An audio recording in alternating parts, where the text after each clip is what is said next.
我只是蹲下看大黄撒了会尿，就被人贩子赶下大山。但人贩子却不知，他们要把我卖去的地方正是我的老家徐家村，而刚28岁的我，却是这个村里辈分最大的老太爷。老大，这妞看着不错啊！闭嘴，给我管好你的二弟！你们对乘客怎么这么粗鲁？我先问一嘴，这车是去徐家村的吧？你怎么知道我们要去徐家村？哦，是去徐家村的就好，我先睡一会儿。这小子有古怪，给我盯紧点。徐家村村口，徐大虎看着远处扬起的尘土，脸上顿时浮现出一抹喜色。虎妞啊，你未来的老公要来了，听那人说还是个大学生呢。看着一旁露出痴傻表情的虎妞，徐大虎一脸无奈。如果不是自己这个傻女儿30多了还找不到婆家，他也不会出此下策买个男人来当他的上门女婿。就在这时，一大群人从村子里走了出来。阿公，您怎么出来了？大虎啊，这不是老太爷说要回来了吗？我带人出来迎接下。倒是你，不是叫你去祠堂帮忙吗？你怎么和虎妞在这儿？哎呦，我怎么把老太爷今天回来这事给忘了？这事要是被老太爷知道了，我恐怕要吃不了兜着走。我到村口接个人。您看，我等的车来了。那你快去接完，让那面包子赶紧走。村口停个大面包子，待会老太爷回来了碍事。我这就去。老大，那个就是买主吧？没错，就是他。等会儿多长点心眼，一手交钱一手交货。哎，这小子带这么多人干嘛？难道是想黑吃黑？车里的程小黎看着远处正在跑来的大汉，心里顿时一惊。完了完了，早知道就不脑子一热接受这么危险的任务了。原来程小黎本是一个刚入职的实习警察，因最近发生了多起人口失踪案，组织决定派一个年轻女警假扮大学生吸引人贩子下手，从而得知犯罪团伙的贩卖路径和位置。一腔热血的程小黎义无反顾地接受了这次任务，于是就被带到了徐家村。希望上面早点通过定位派人来，要是来晚了，看这人饥渴难耐的样子，我恐怕……而一旁的徐平安看着不远处的徐家村和迎接自己的人，脸上顿时露出笑容。不过让他没想到的是，徐大虎这小子这次竟然跑这么快。人呢？在车上呢。快带我看看。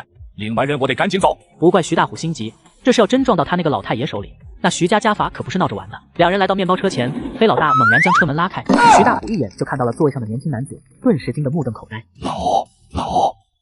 老什么老？你可别给我玩这套！我拐的可是正儿八经的大学生，细皮嫩肉，年轻的很。你是不是想坐地压价啊？拐人贩子，感情这不是我打的顺风车。我说怎么这么粗鲁，直接给我拽上车了。哼，不过也行，直接给我打车费省了。这时的徐大虎想死的心都有了，他是想要拐一个宝贝女婿回家，不是特么的宝贝太爷。摆手干什么？正儿八经的男大学生给你带来了，不支持退货，交钱吧。这话一出，程小黎顿时道喜。这个糙汉子要买的人竟然是这个男的，他几乎可以想到这个人以后的悲惨生活了。局部地区遭老罪了，现在只希望上面赶紧派人过来，到时候将这人救出来。孙子，长本事了，买卖人口这种事情都做得出来了。这句话一出，除了徐大虎以外，所有人都面色古怪地看着徐平安。这小子疯了吗？还叫这人孙子，这不是在激怒买主吗？这回去可是要遭毒打的呀！哈哈，他这是脑子被吓坏了。不过没事儿，大学生的基因还在，你带回家照样生个聪明娃娃。看着徐平安皮笑肉不笑的表情，徐大虎脑子疯狂运转。买女婿被老太爷逮了个正着也就算了，特么的买来的女婿竟然还是老太爷本人。怎么办？忽然他像是反应了过来，扯着嗓门朝后大喊：来人啊，抓人贩子！亡羊补牢犹未晚。徐大虎还记得这个道理，两声大吼，直接让正在等着迎接老太爷的村民都朝这边看了过来。人贩子？那面包车里的是人贩子？好像是，里面好像有个美女，还有个帅小伙。那帅小伙怎么看着像咱们老太爷呢？不是像，那特么的就是老太爷被人贩子逮了，快抓人贩子！话音未落，一群人顿时愤愤地朝着面包车冲来。程小黎傻了，这人不是买家吗？为什么突然喊抓人贩子？对这男大不满意想退货，还是想黑吃黑？好，你小子玩阴的是吧？这个仇我记下了。好汉不吃眼前亏，快撤！说完，老大拉开车门就想逃跑，却被徐大虎一把拽住了。人贩子还他妈想跑？转眼的功夫，村民们已经冲过来了。车里的司机看到这一幕，顿时一脚油门直接跑。如果被这些愤怒的村民抓住，他们可真敢把人打死啊！我去，你俩就这样把老子水灵灵的丢这了？看到这一幕，程小黎松了口气的同时又觉得可惜，他知道抓捕人贩子的行动怕是落空了。谢谢您了，老人家。您没事吧？这家伙被吓傻了吗？还看着那买家呢。喂，人家问你话呢。哦，小老头，可长时间没见了，还不赶紧给我磕个头？你怎么回事？人家好歹救了你，你怎么让人家磕头啊？这不是应该的吗？我们一个村的。程小黎一愣，怪不得那个买主看到徐平安后改变了主意，直接被赐了人贩子。一个村的，怪不得这小子临时变卦呢。特么的，这次我栽的也太冤了，拐了个大学生，买家竟然是村里人，折腾了这么久，直接免费给这小子送回家了。本来是人贩子，现在成了做好人好事的了。一个村的也不行，怎么能这么称呼老人家呢？小姑娘，没事，我跪。看着地上颤颤巍巍的大爷，程小黎感觉自己的世界观被颠覆了。这是怎么回事？一个18时的，给一个18的下跪，难道这个人是村霸黑社会？你们等什么呢？跟着一块跪了吧！徐平安朝村民摆了摆手，心想着这好不容易回来一趟，这些人一起磕了头，他也好发红包啊。这不揍他吗？程小黎看着眼前的村民，好歹这么多人呢，能看着一个黄毛小子这么嚣张，哪知下一秒，所有人齐齐的跪在了地上。老太爷给您磕头了。村民跪在地上齐刷刷的喊道，场面看起来十分壮观。程小黎震惊的看着这一幕，他现在意识到了一个比抓捕人贩子还要重要的事，那就是扫黑。这也太黑了，一个大学生就能让这么多人毫不犹豫的跪下，这是在村子里作威作福了多长时间？老鹰，我是兔子。现在情况有变，人贩子跑了，但是我发现了一个欺压村民的村霸，我怀疑是一伙黑恶势力，请指示。老鹰收到，你马上把嫌疑人照片发过来，我让人查一下。收到程小黎传来的照片后，队长赵国安立马安排人查证，很快信息科就发来了资料。这不查不知道，一查吓一跳。赵国安看着手中的跨国通缉令，最上方贴着的照片赫然就是一脸青涩的徐平安，而下面更是一串让人胆战心惊的犯罪履历：战争罪、倒卖军火罪、跨国贩卖毒品罪、倒卖文物罪，这一系列头衔。哪怕是国际大盗看到了，估计都要说一句狠人。这么年轻，他是怎么做到的？这人能在国外掀起这么大的风浪，背后肯定有一股强大的犯罪势力。我们暂时不能打草惊蛇。可是程小黎只是一个实习警察，我怕他知道这人的真实身份后……我明白，兔子，我是老鹰。我们已经查实这个人的身后确实有一股黑社会势力。现在你的任务就是找机会留在徐家村，监视这人的一举一动。兔子明白。我的感觉果然没错，看来我天生就是干警察的料。都起来吧。徐平安笑呵呵地看着地上的村民，感叹着还是回村了好啊。美女，你什么打算？要不要我派人送你回家？程小黎看着徐平安色眯眯的眼神，顿时咬了咬牙，像是做了一个重要的决定。那个，我能在你们村里待一段时间吗？在我们村里待？你是干什么的？其实我是一个主持人，我们节目组打算做一款美丽乡村节目，我觉得你们村子就挺适合的，所以我想在这到处看看。综艺节目的主持人？你们节目很有名吗？那可以。看到徐平安点头，程小黎愣住了，没想到他答应的这么痛快，难道他不怕自己的暴行被揭穿吗？你的事情先放一边，接下来该处理正事了。村民失手将人贩子打死，警察还没来得及调查，一群穿着军装、胸前挂满勋章的老头竟抢着来自首，只因人贩子把我拐进深山，不料刚满18岁的我竟是这个村辈分最大的老太爷。大哥，误会啊！误会，像你这种人就该被打死，竟敢拐卖我家老太爷！幸亏给拐回村子里了，要真把老太爷卖到深山回不来了，你让我有什么颜面去见列祖列宗？地上的流量已经快被吓尿了，一旁的程小黎这才明白，这人压根不是什么村霸，只是在这村里辈分出奇的高。老太爷，这是在娘胎里待了100年怎么的辈分吗？村长徐丈见徐平安闭着眼默不作声，瞬间猜到了他的想法。爷，这件事你不要管，让我来。小的们，跟我上。你们要干什么？现在是法治社会，可不行打人啊！大爷，快住手！打人是违法的，我们应该等警察来处理。对，等警察来，让警察带我走。闪开！救命！你快劝他们住手啊！我们徐家村向来遵纪守法，而今天竟然发生了2件违法犯罪的事情。程小黎看着地上嗝了屁的流量，一脸震惊。虽然是人贩子，但这也是一条活生生的人命啊！就在这时，警笛声从远处响起，众人不约而同地看向了徐平安。谁报的警？是你？哼，不错，是我报的警。你要干嘛？你做的不错，你不报警，我也会报警的。哼，我们徐家村向来与罪恶不共戴天。你还跟罪恶不共戴天？我看你就是滋生罪恶的土壤。人已经死了，先祖有云：杀人偿命，欠债还钱。而我身为村里的太公，自然要担起责任。你们都散了吧，这里交给我处理。徐平安说完，看向了远处。他本意是想把那人贩子打个半死扔出村去的，没想到竟失手将人打死了。不过他并不慌张，打死个人贩子而已，只是小场面。太爷，是我打的，我来负责。太爷，我去自首，我有精神病。不过这次村民没有对徐平安这个太爷言听计从，不一会儿就从人群站出来几个人，嚷嚷着要去自首。都住嘴！爷，人是我打死的。人群之中忽然传来一道苍老的声音，随后一个看起来80、90岁、拄着拐杖的老人颤颤巍巍地走了出来。阿国，你这……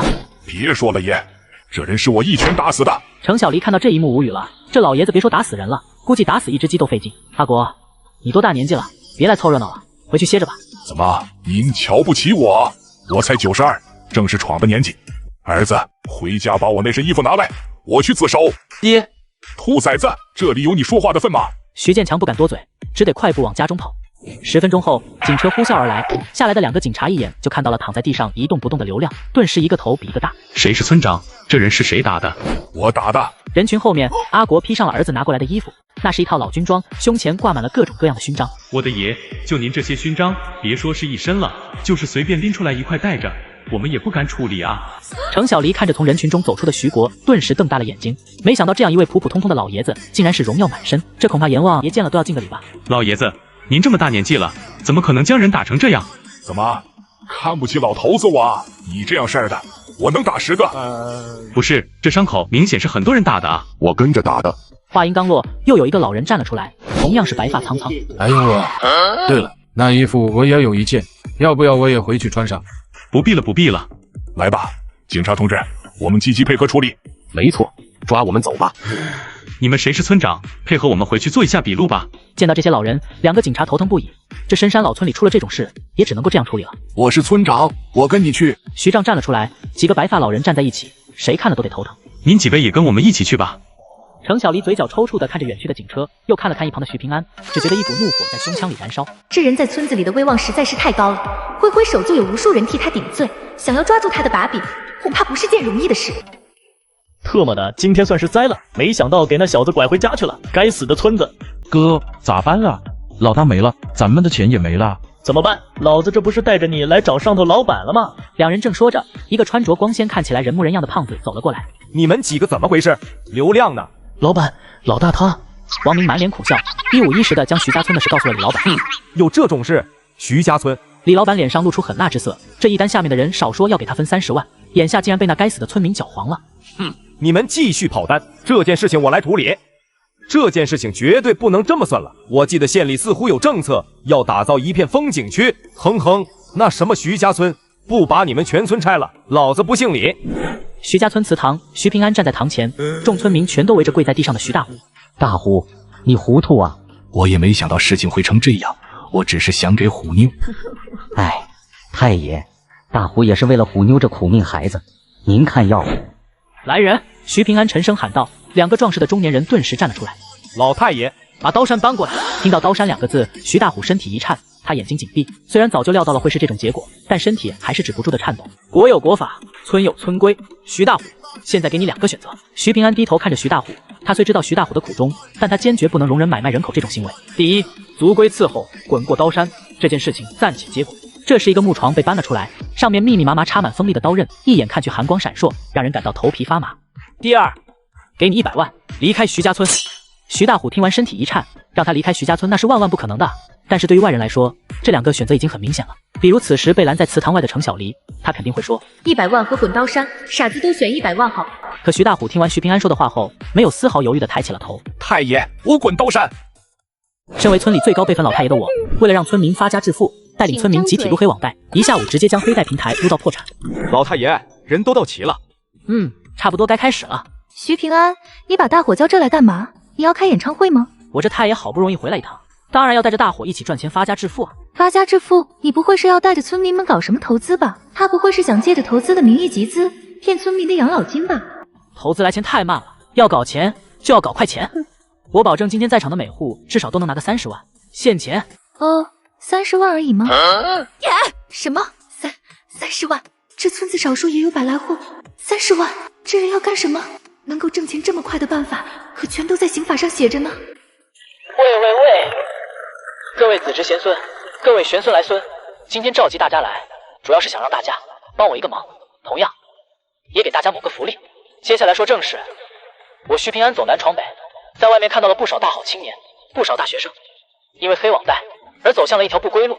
听到这话，程小黎愣住了。他知道一些不正规的网贷平台确实服务费高的吓人，可以说是害人不浅。可这跟徐平安说的一下午带着村民挣30万有什么关系？突然，他一脸惊愕地看向徐平安，他好像知道这人要怎么带着村民发家致富了。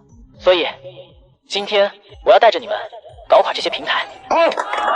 下面的村民看到徐平安，一个个脸上顿时露出笑容，心想着老太爷还是一如既往的心善。说着，徐平安身后的屏幕上出现了画面，上面是各种五花八门的软件，但无一例外都是不合规的黑心网贷平台。这些平台全都是不符合法律法规的黑平台，靠的都是高额利率和暴力催售，不知道坑害了多少大好青年。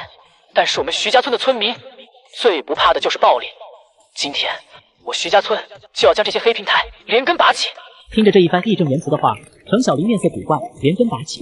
怎么拔？现在40岁以上的村民带着身份证和银行卡到我跟前来，今天所有人都要为打击黑恶平台出一份力，每家每户给我最少撸30万元，没达到要求的族规伺候。徐平安的话一出，整个徐家村广场顿时热闹起来。30万，我的天！太爷真是太好了，什么好事都先想着我们。就是，咱们这也算是替天行道了。暴力催收，咱徐家村可不怕他们，来多少人都不行。村民们脸上带着兴奋的笑容，程小黎则嘴角抽搐，这人还真是打算直接撸黑网贷啊，还是带着全体村民一起撸？他这行为你说犯法吧，法律上也没有写。要说他不犯法吧，他又欠钱不还，而且还是带着全体村民一起欠钱。爷，你看看，这是我身份证、银行卡还有手机，都在这儿了。这老大爷用的竟然还是智能机，这村里看起来蛮有钱的呀。阿伟啊，不错，起了带头作用，值得表扬。来，张嘴。眨眼。好，摇头。行，可以了。下一个，程小黎盯着徐平安，心想着这人肯定有问题。换做哪个18岁的大学生会带着村民们做出来这种事情啊？豪哥，今天咱们平台业务激增啊！哦，是吗？出了多少单？他们平台一个月少说也有110万打底了，这人这么激动，那肯定是大单子啊！这次盈利少说也有500万，抵得上咱们一个季度的业绩了。这么多，什么情况？闻言，豪哥从沙发上坐了起来。他们确实是借出去越多挣的钱越多，但是有时候也要防止有些人打着欠钱不还的想法来借钱。豪哥，你看这些单子，咱们这10个平台直接包单了。见钱眼开没脑子的东西，赶紧看看详情，别他妈碰上想要挨个借一遍然后跑路的人。嘴上虽这么说，不过周豪对这种情况并不是太担心，毕竟他手下的催收队可不是吃干饭的，这些借款人的家庭住址和个人信息已经完全被他掌控了，想跑的话根本没可能。徐大茂、徐秀琴、徐森、徐伟，随着贷款人的名字一个个念出来，电脑旁男人的声音越来越小，他似乎感觉到了不对劲。豪哥，这怎么都是一个姓氏的啊？特么的，这些人不会是一伙的吧？这还用问？肯定是他们一伙的，感觉还像是一家人。豪哥扫了一眼，几乎所有的单子都是姓徐的。不过想到自己的一群打手，豪哥脸上露出了笑容。福祸相依，这也不一定是坏事。继续给我盯着这些人，1个月后准备打电话催收。明白。不过豪哥，有个叫徐平安的小子，在咱们平台前后撸了70万，马上要到还钱的时间了。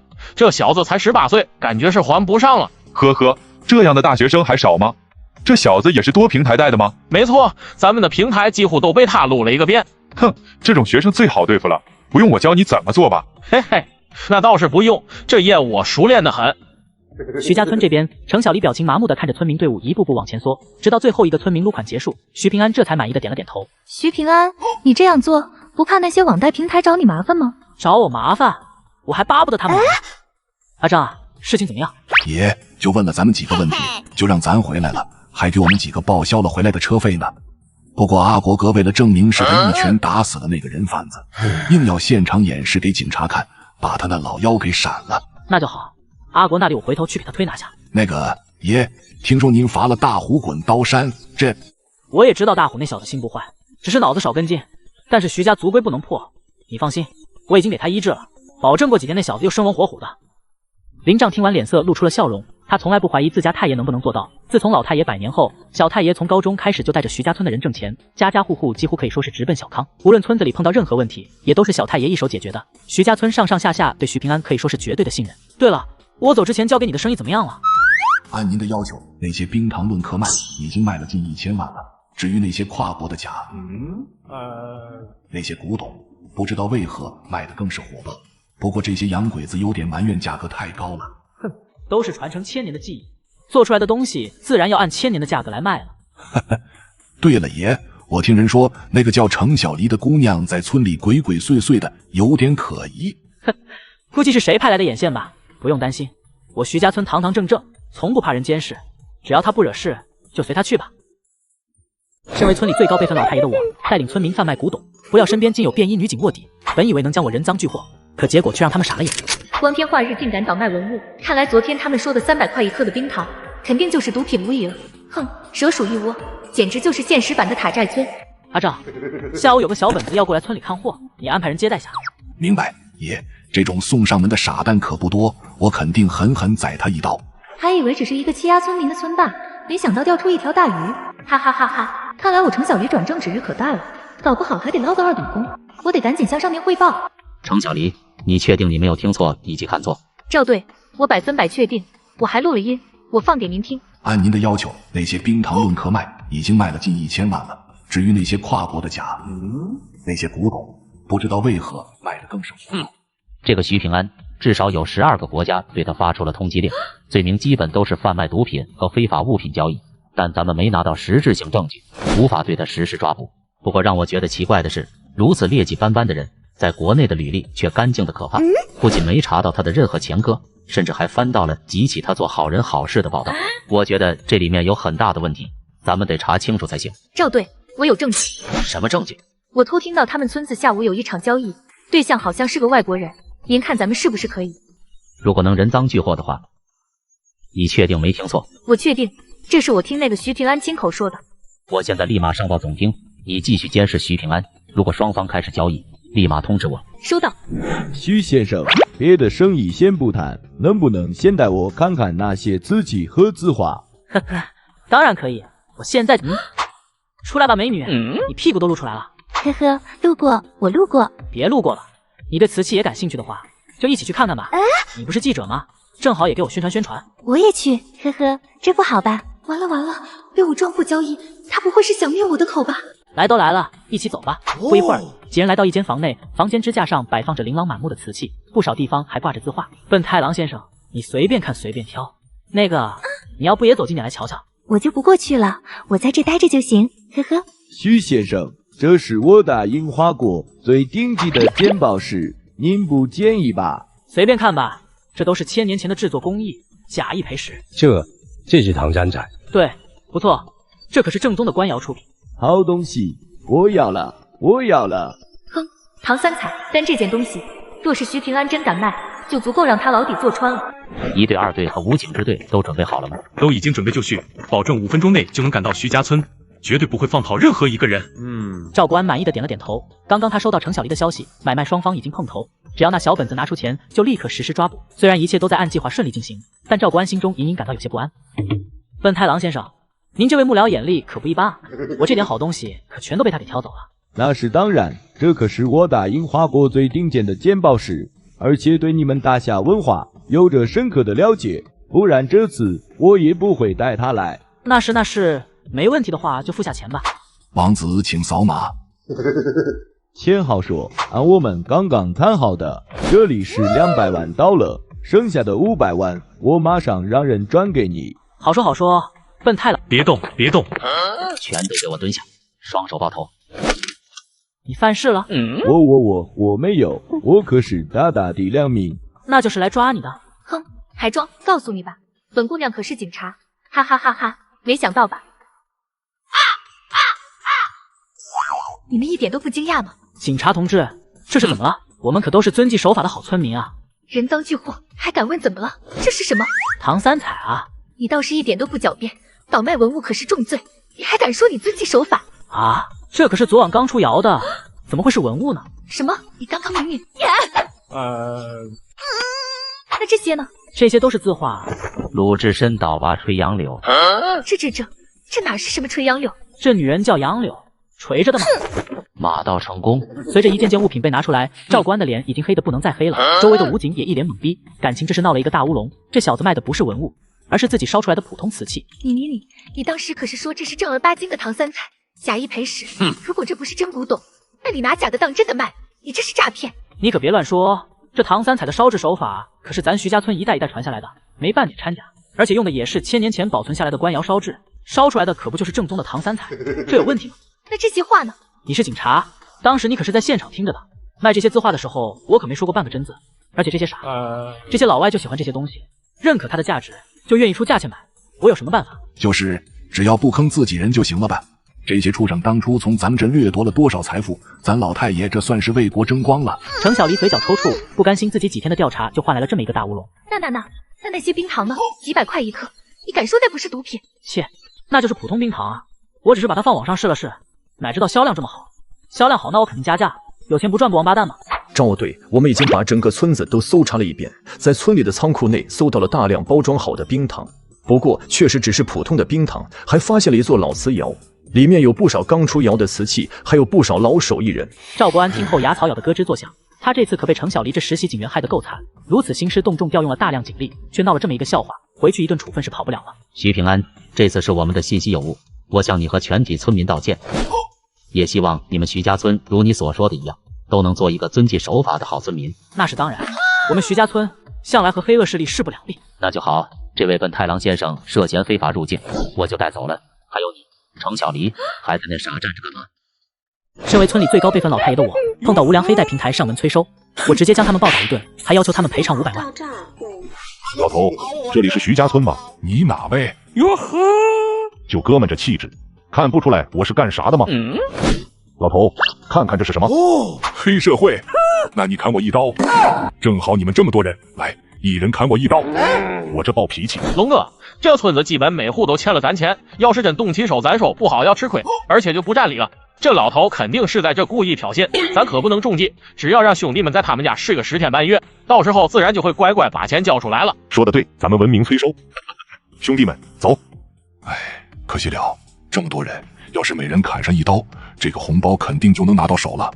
海叔，刚才那些人是不是恐吓你了？恐吓我？哼，就凭那些小瘪三，要是我再年轻个2岁，他们连村口都进不来。海叔，老太爷说。嘿，老太爷坏得很。你打我噻！你打我噻！看着面前这个一直对着自己贴脸开大的小黄毛，龙哥青筋都爆起来了。这跟骑在他头上拉屎有什么区别？龙哥，忍，不能动手，一动手事态就变了。你能忍，我可忍不了。去你的吧！见龙哥等人一拥而上，这次张大富没有阻止。既然对方率先动手，那他们就算正当防卫，警察来了也不怕。老太爷，这人不知道干嘛的，进来二话不说就给了我一个大逼斗。你血口喷人，明明是你先动的手。虽然面对着乌泱泱的人群，张大富坚信只要自己占理，那就不用怕。张先生，你们借钱给徐家村，我们很感激。你来徐家村做客，我们也很欢迎。但你二话不说就打我徐家村的人，那我可就不高兴了。你不要以为人多就有理，借我们的钱不还，居然还倒打一耙。现在是要讲法律的，我们是正当防卫。老太爷，不要再跟他们废话了，直接干他们。现在咱们怎么办？此时即便是龙哥也有些慌了，如果这些人打他们一顿，那可真没处说理去了，毕竟法不责众啊。先离开这，以后再逐个击破，我就不信他们不出村。张大富说完转身就想走。想走？我们徐家村可不是你想来就来想走就走的。你们这是在限制我们的人身自由，赶紧闪开，不然我可就报警了。老祖宗的规矩在这，警察来了也不管用。这些人怎么回事？连警察都不怕，欠钱不还，聚众打人，还限制人身自由。你们知道这些罪名下来会受到什么处罚吗？你要报警就赶紧报，别废话。这可是你们逼我的，我可真报了。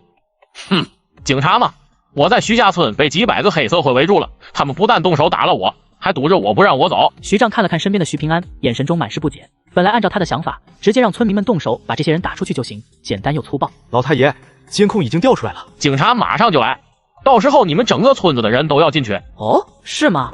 见徐平安神情淡然，张大富身体一颤，怎么感觉这人好像比我还期待警察来呢？不，我们才是受害者，该害怕的应该是他们。冷静，这不有时待我。很快警察来了，来的还是上次处理人贩子案件的那2名。看到这群村民后，顿时又是一阵头大。谁报的警？警察同志，他们动手打我们，还召集了这么多黑社会，限制我们人身自由。这些人看起来都是普通的村民，何来涉黑一说？反倒是你们比较符合涉黑的条件。警察同志，我说的都是实话，你可一定要为我们做主啊！你们这样干了？怎么可能？我们徐家村民风淳朴，怎么会做这种违法的事？涉黑和聚众斗殴现在还不清楚，但你们把这些人围起来限制他们的自由，这可是我亲眼所见，你们怎么解释？哼，不是我要给他们解释，而是他们要给我徐家村一个解释。哼，警察都来了，你还在这狡辩，我看你是失心疯了。警察同志，这些人聚众闯入我徐家村，先是在村口恐吓村民，随后又公然对我们村民动手，他们已经构成聚众闹事罪、恐吓罪，还有涉黑罪。你放屁！我们明明是受害者，怎么会有那么多罪？警察同志，他说的都是我的台词啊！你们一人一个说法，我听谁的？你们谁能拿出证据？警察同志，我这里有监控录像。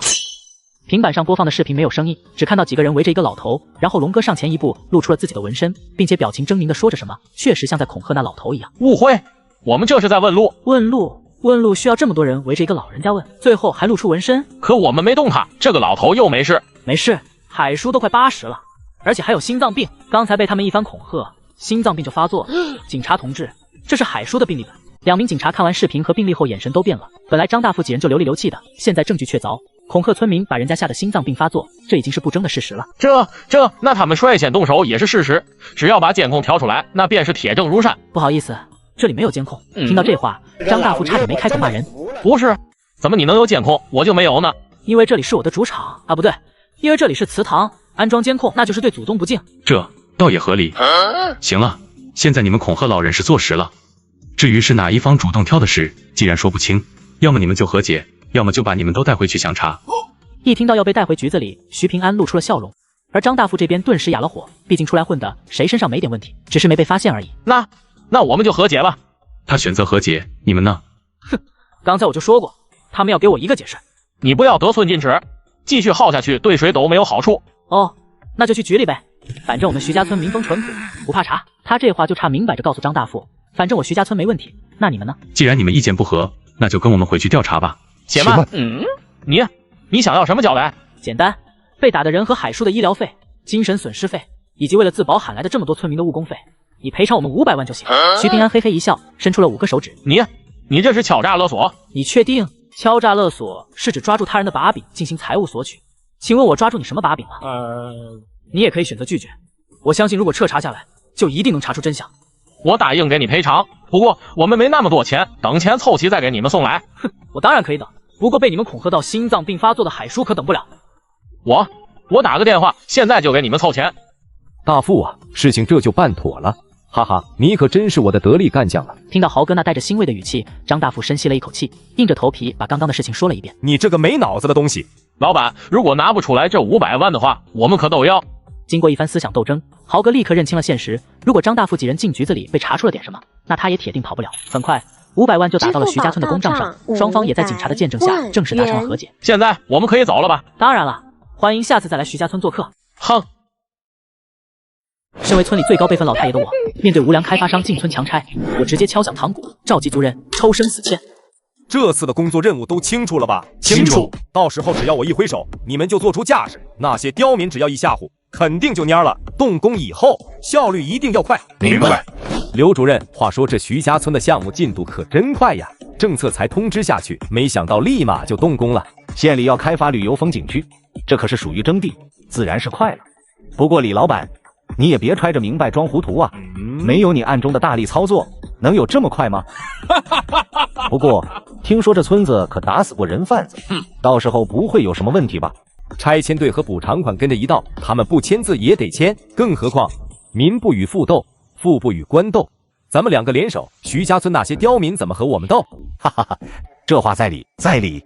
徐家村敢坏我的好事儿，等着不复存在吧。李大康一脸狞笑，他手底下的人口生意每年至少能给他带来上千万收入，而且走的还是私账，可被徐家村直接废了一条线，这让他怎么能不怒？太爷，出事了！怎么？拆迁队已经来了，还说今天要拆咱们村头。哼，咱这深山僻壤，无缘无故要拆迁，这里面没名堂我是不信的。走，阿赵，我倒是要看看是什么人盯上咱徐家村这块地了。到时候先拆的，一平给1500，每家最少也能有个50-60万了。刘主任，你还真是心系人民啊！这些穷山恶水的刁民，这辈子估计都没见过这么多钱。换作是我，第一批就给500，再慢的等着200去吧。刘新明满脸笑容，他常年和基层打交道，自认非常清楚这些村民的秉性，只有钱到位，事情才能顺顺利利。他们这个村头倒是挺气派的。呵呵，很快就要不复存在了。刘主任看着牌坊内里那硕大的祠堂，心中不知怎么有些担忧起来。这村子竟然有祠堂，不过无所谓了。现在团结的村子已经很少了，在利益面前，很少有人能够拧成一股绳。老太爷，挖掘机都开来了，看来是想要威逼利诱了。哼，现在过来的人应该是县里，后面的应该就是开发商了。哼，狼狈为奸。请问哪位是村长？我是之前电话沟通过的刘新民。我是村支书，他是村长。哦，这人年纪轻轻，竟然是村支书，看来这个村子很黑啊，估计又是一家一言堂了。不过也好，只要把这2人喂饱了，接下来就容易了。认出来了吗？就是站在最前面的那个小白脸，还有个女的，估计不是这个村子的，不在这了。那买家呢？看到没有？没看到。等会下去了，你眼睛放亮点。明白。2位，这次来是来通知徐家村拆迁事宜的，只要签署这个文件，上面会给一大笔赔偿资金，赔偿款会一并发放到2位手里。到时候再由2位分发给村民。2位明白我的意思吧？刘新明的意思是，这次的事情是通知，不是协商。另外，赔偿金是发放到你们2个手里的，只要你俩同意签字，这些金额想怎么分配就怎么分配。在刘新明看来，这番话说完，一般的村干部估计就乐乐呵呵的签字了。哪知徐平安只是嗤笑一声：“傻鸟，要不我给你200万，你把你家拆了去。”你说什么？我说，请你们这群傻鸟立刻滚出徐家村！你敢骂我？辱骂工作人员可是违法的。哼，你怎么好意思提违法这2个字？你，好，我再最后问你一遍，拆还是不拆？徐平安没有说话，直接一口浓汤吐在刘新明的夹克上。刘新明怒火瞬间升腾而起，要不是看着他们人多，他都想上去给徐平安2逼兜了。现在同意签署拆迁文件的，每人每平方赔偿1500元。若是拖的时间越长，拆迁赔偿只会更低。他不信徐家村的村民会对钱不动心，谁知他说出这句话后，根本没有人理会，反而所有人都对着他怒目而视，一个个像是要将他活吞了一般。从徐家村滚出去！滚出去！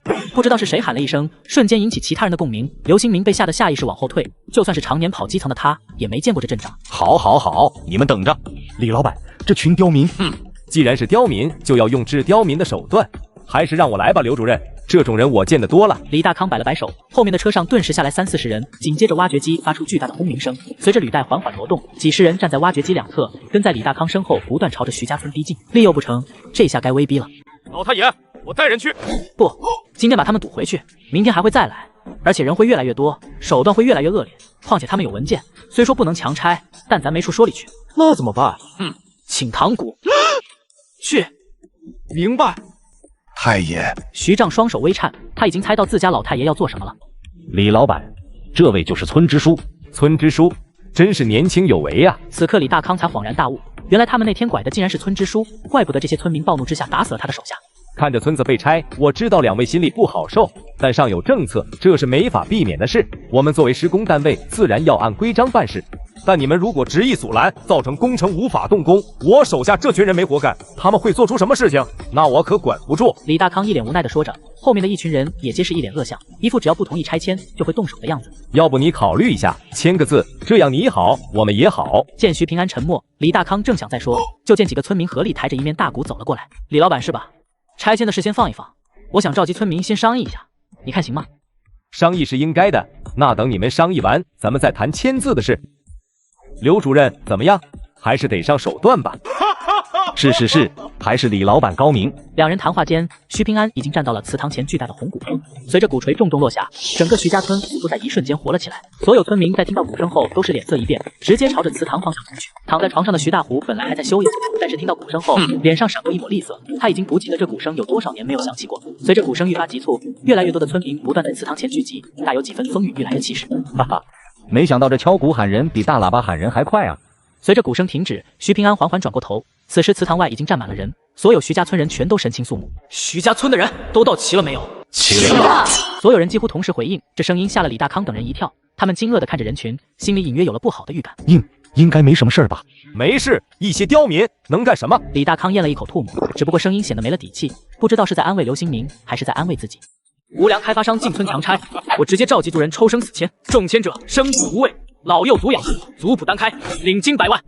徐家村的人都到齐了没有？齐了。徐平安的目光从一众村民身上扫过，每一个人皆是挺起胸膛。这宗族祠堂之中，列祖列宗都在看着咱们。如今有人既要拆了这祠堂，拆了我徐家村，大家说我们该怎么办？跟他们拼了！几乎是所有人同时喊道，声音洪亮愤怒，震得李大康和刘新明身体一颤。放心，他们不敢。特么的，我李大康风里雨里那么多年，也不是被吓大的。我就不信这些人真敢拼命，喊口号谁特么不会？很好，所有青壮上前。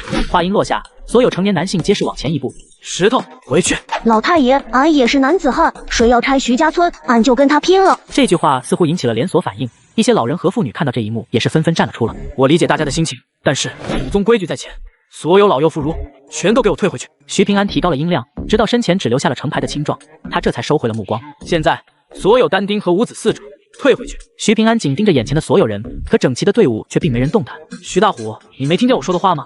老太爷，我徐大虎养育2女，皆是痴，想必这就是命数。若我不在了，我只求族内能善待我这2个傻女儿。徐山、徐林，你们2兄弟回去一个。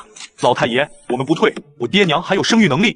臭小子，老子生了你俩就够够的了，还想让我生，都给老子滚回去！我上。徐平安一脸无奈，但现在不是优柔寡断的时候，他立即拿出手机开口吩咐道：“阿翔，把那2样东西抬出来。”话音刚落，一张摆放着铅筒的供桌被抬了出来，而另外2人则是搬出了一个巨大的箱子，看起来十分吃力。他们到底在搞什么幺蛾子？难道是抽签决定谁先拆？刘兴明干笑一声，说出来的话自己都有点不信。这些人刚才可是还在想着和他们拼命，如果不是为了等一个结果，刘兴明都想跑路了。中此签者，生死无畏，老幼足养，祭祀投降，族谱单开，领金100万。随着一旁的木箱被掀开，所有村民也在这一刻彻底激动起来。让他们兴奋的不是这些钱，而是那句族谱单开，祭祀投降。我第一个来。徐平安说完，直接抽出一根竹签，底端赫然是一抹鲜艳的红色。太爷，使不得，你不能去啊！看着底下成片跪倒的村民，徐平安没有说话，只是神情肃穆。现在，所有青壮轮流抽签。生死不论，一人100万，这不是在抽签当死士吗？李老板，我突然想起家里还炖了锅牛奶，你看要不咱们改日再来？刘兴明心里有些发怵，但李大康却发了疯，眼里面闪过一抹狠辣。都什么年代了，还有人不怕死？老子就不信他们玩真的。2人谈话间，徐家村这边签已经抽了大半，抽中红签的人全都毫不犹豫地站到了徐平安旁边，脸上甚至还带着喜色，或者说是荣誉带来的自豪。很快抽签完毕，徐平安身边也站了7、8个人，他深吸一口气，转头看向了面前的徐家祠堂，跪。话音落下，所有人齐刷刷跪倒在地。列祖列宗在上，今日不孝子孙徐平安领徐家众人抵御外敌，请列祖列宗上观。说罢，徐平安转身看向了广场众人，再跪。这次抽中死签的8人跪倒在地。爹娘孩儿不孝。李大康看着这一幕后背顿时有些发凉。作为一个华夏人，他自然知道当一个男人对着父母说这句话时的含义。不会的，这些疯子不会真的要拼命吧？刘主任，报官，快报！这个怂蛋！爷！突然一道苍老的声音响起，紧接着徐国在儿子的搀扶下，颤颤巍巍地走了过来。阿国，徐平安一脸无奈，都这种场合了，这位村里年纪最大的孙儿不会又想着要出力吧？爷，我不是来添乱的，抵御外敌，怎么能没有武器？这些老家伙您拿着，虽然我老了，但是他们还跟新的一样。阿国看着徐平安，将层层包裹着的布包揭开，露出了一把毛瑟手枪，上面还刻有3个数字。儿啊，把你那个也打开。徐建强伸出手将另一个布条打开，里面竟然是一把大刀，刀身锃亮，可以看出刀主人平时没少保养。阿国，把这些东西收起来吧，如果真的用了枪支，那性质可就变了。我不能连累你，不过这件东西倒是可以拿来用用。也好。徐平安重重的点了点头，抽中死签的人也持着刀枪棍棒站到了他的身后，几人眼睛死死的看向了李大康。李大康忍不住咽了一口唾沫，脚步不由得往后退，后面是他带来的打手，但他们看着这一幕心里也是发怵啊。李大康后退，他们也跟着后退，退了半天的李大康忽然发现，不管他怎么退，却始终找不到一个依靠。特么的，你们在干嘛？我付你们钱，你们就是这样保护我的，把我护在身前吗？老板，我们也害怕，要不咱们撤吧？怕个蛋！我早就报了叔叔，叔叔马上来，你们顶住，给我上！而这边，徐平安握紧大刀，眼珠早已赤红。他要的就是这群人怕，要的就是让这群人永远不敢打徐家村的主意。看到这一幕，李大康的40个打手早吓得也慌不择路，他本人更是呆在了当场。看着越来越近的徐平安，还有手里那锃亮的大刀，李大康毫不怀疑这小子会将他捅个对穿。想到这里，李大康再也忍不住了，扑通一声直接跪在了地上。我错了，我不敢了，这个项目我不接了，有话好好说，你不要冲动。哼，跪了父母，扣了祖先，说句错了就没事了。身为村里最高辈分老太爷的我，带领村民暴揍无良开发商。等到警察叔叔赶到的开发商本以为能将我送进监狱，不料一个跪在村口渴望认祖归宗的曾孙一通电话，就让他吓尿了裤子。为了父母，扣了先祖，你说句错了就没事了。恶人怕狠人，狠人怕不要命的人。直到这一刻，李大康才完全相信，这些人抽签是真想和他拼命啊。那你想怎样？你要钱，我可以给你们赔偿。李大康欲哭无泪，他都跪下来求饶了。这徐平安还不打算放过他，今天不留下点什么，你走不了。住手！把刀放下，双手抱头。叔叔，见叔叔终于赶到，李大康顿时大喊大叫：他们要嘎人，我受伤了，叔叔快救我！听到这话，张超黑洞洞的枪口直接对准了徐平安。把刀放下，我跟你走，和其他人无关。铐起来！张超挥了挥手，2个叔叔立马上前制住了徐平安。他们还有枪，叔叔，他们私藏枪支。听到这话，张超猛然一惊，顺着李大康手指的方向望去，看到了一位拿着枪的老人，但只看了一眼，张超眼皮子直跳。这身军装明显有些年头了，还有那些勋章，这可都是军功章。那把毛瑟枪也明显是老家伙了。老爷子，您主动些吧，把枪交给我，我也不想弄得太难看。小伙子，想缴我的枪，当初小日子没做到，老蒋没做到，你觉得你能做到吗？你……徐国眼神坚定，这枪可是老首长当初亲自送的，枪上还有他的编号。而此时徐家村外，一位衣着朴素的老人跪在村口，抬头看着徐家村破旧的牌坊，早已泪流满面。老爷子，你这可是违法行为，我这是为你好。哼！小刘，上去把他的枪卸了。慢着！突如其来的声音打破了冲突。只见一个身着笔挺西装的年轻男子走了过来。你是谁？无关人员，请不要妨碍执法。年轻人对张超的话视若无睹，自顾自环视了现场一圈后，拿起了电话。是，村子没事，村民们也都没事，但是……那就好。喂，我是徐丽。侯书记，眼睛不舒服吗？不知道为什么今天眼皮子一直跳，最近没发生什么事吧？突如其来的直觉让侯平烦躁不已。突然电话铃声响起，这让他的眼皮跳得更加剧烈起来。谁的电话？京城来电。京城？侯平大惊失色，一旁的周明也惊呆了。作为秘书的他自然清楚这通从京城大院打来的电话意味着什么。罗氏绝对是发生什么了不得的事情。随着电话被挂断，侯平已经急得满头大汗。快给罗县县局打电话，问问今天谁出警了，去了那什么那个对徐家村，让他不要管那里的事情，赶紧滚回来。明白。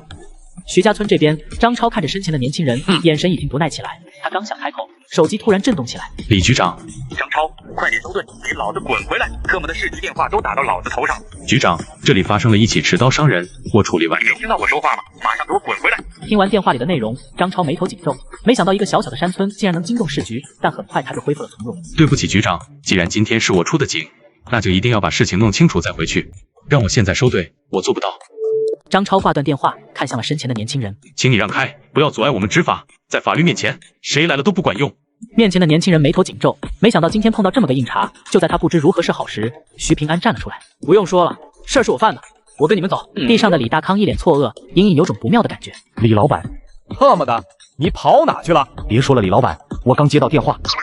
听到刘新明的话，又结合现场奇怪的局面，李大康只感觉天要塌下来了。你没开玩笑吧，刘主任？市委书记亲自打电话，要你们马上叫停这个项目。照我打听到的，好像不只是市委，可能上面还有人。李老板哟，我这次可被你害惨了。听到这话，李大康一激灵，只觉一股凉意浸透了腿间，全然不顾手掌的疼痛，爬向了叔叔。叔叔，今天这个事情其实是个误会，这手是我自己割伤的，跟他们无关。你不要有什么顾虑，有我在这，他们威胁不了你。没有，全是我的错，我跟村民们道歉，对不起。张超一脸无奈，虽然他知道这里面肯定有内情，但做到这个程度，他也已经尽力了，对得起自己的良心。带上他，收队。感谢你替徐家村解围，请问你是？我叫李朝阳，请问哪位是徐家村如今主事之人？李朝阳说完，看向了徐国，毕竟这位老爷子看起来年纪最大，也颇有威严。小伙子，你看错人了，这位才是我家太爷，有什么事你和他说吧。太爷？李朝阳听完一脸震惊，这人年纪轻轻，辈分竟如此高。徐先生您好，这一切都是我们老板吩咐我做的。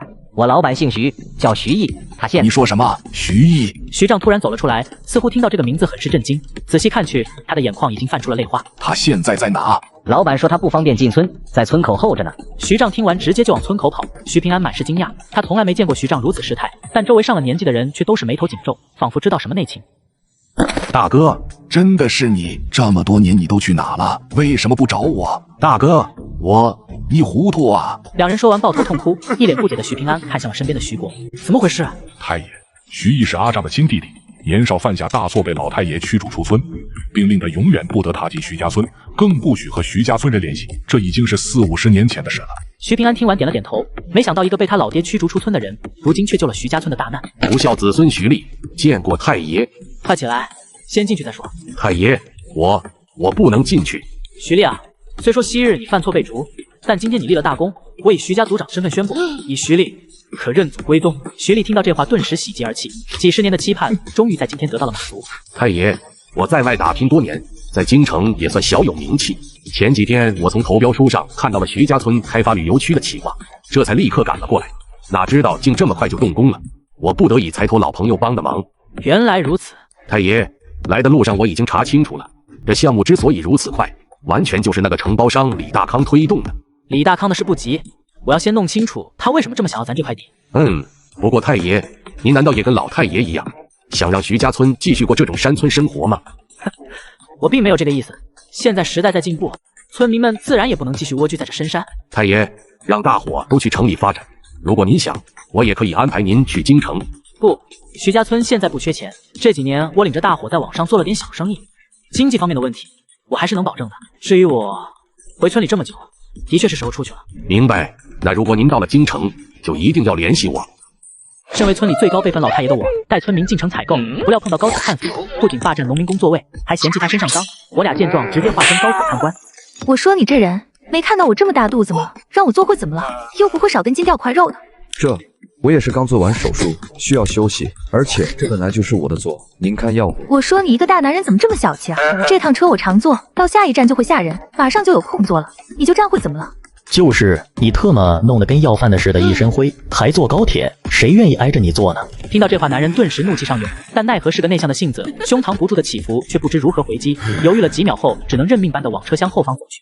大哥，你坐我这儿。小伙子，这不行，没事，我和你换票，你坐我这儿，把你的票给我。哎，你就坐着吧，看我的。阿翔，你打电话给你丈叔，就说。说完，徐平安径直来到13B 座位旁，掏出了车票。大姐，我不识字，麻烦帮我看下我这是哪个座位。哦，你这是站票，站哪都行，上那边站着去吧。哼，这明明是我的座位，请你让一下。哟，原来你认字啊，眼睛是好的。那你没看到我怀孕了吗？你一个大小伙，让我坐坐怎么了？哼，你这脸真是批发来的，逮人就送。这是我的座位，我不愿意让给你，起开。你这人怎么回事啊？我说了我怀着孕呢，眼睛瞎耳朵也听不见吗？所以呢？你怀的又不是我的主，凭什么我要给你让？你怎么说话呢？谁把你肚子搞大的？你找谁去啊？跟我有毛关系？咋的？你肚子里孩子出生后是管我叫爹，还是给我养老啊？我什么我？我寻思豆腐都有脑，怎么你居然没有？这座位是我花钱买的，你多大个脸儿，动动嘴皮子就要我让给你？你一个大男人家的，说话怎么这么没素质？素什么素？我这人素质不小，遇强则强，都是第一次做人，我凭什么要让着你？说这么多不还是舍不得一个座位？好好一大小伙子，小肚鸡肠，一辈子没出息。我还没说你呢，你还敢自己跳出来咬人了？刚刚不还说别人一身灰脏吗？不是爱干净吗？那你怎么一张嘴就喷粪，弄得整个车厢臭气熏天？你特么的，他弄的那一身灰往这挤，老子又没说错。你可真是眉毛下面挂俩蛋，你是光会眨眼不会看啊。那位大哥过道都是蜷着身子侧着过的，现在坐在座位上连靠背都不敢靠，你哪只眼睛看到他挤了？别废特么话，有句话叫笑破不笑破。他出门连件体内衣服都不穿，就是不尊重人，就特么该被骂。是，人穷衣服破，说啥都是错。也是奇怪了，小时候怕鬼，因为他恐怖狰狞；长大了却怕人，因为他衣冠楚楚。你特么找死！敢骂我家老太爷，你特么才是找死！阿翔，别一冲动就打人，记住了，如果一个讨厌的人骂你，那你一定是做了什么对的事。但你不也说过，暴力不能解决问题，但可以解决制造问题的人吗？那也对。你特么敢打人，有你这样不讲理的吗？你搞错了吧？我是来替那位大哥撑腰的，又不是来主持公道的。乘警呢？快叫乘警来！一旁的孕妇见徐平安竟敢动手打人，顿时觉得抓住了他的把柄，狠狠剜了他一眼，便开始呼唤场外援助。大家都来评评理，我一个孕妇想让这人给让个座，可这男的不但不肯，竟然还动手打人，真是一点素质都没有。女人说完，立刻摆出一副可怜模样。不过这招确实挺管用，周围立马涌出不少人，你一言我一语的说了起来。年轻人，我看你四肢健全，身体健康的，站几小时也没什么，孕妇可跟你比不了。算了，都不容易。就是啊，大妹子挺着个肚子，确实挺不容易，你就体谅下她，把座位让给她吧。小伙，你搞不赢他们呢。算了。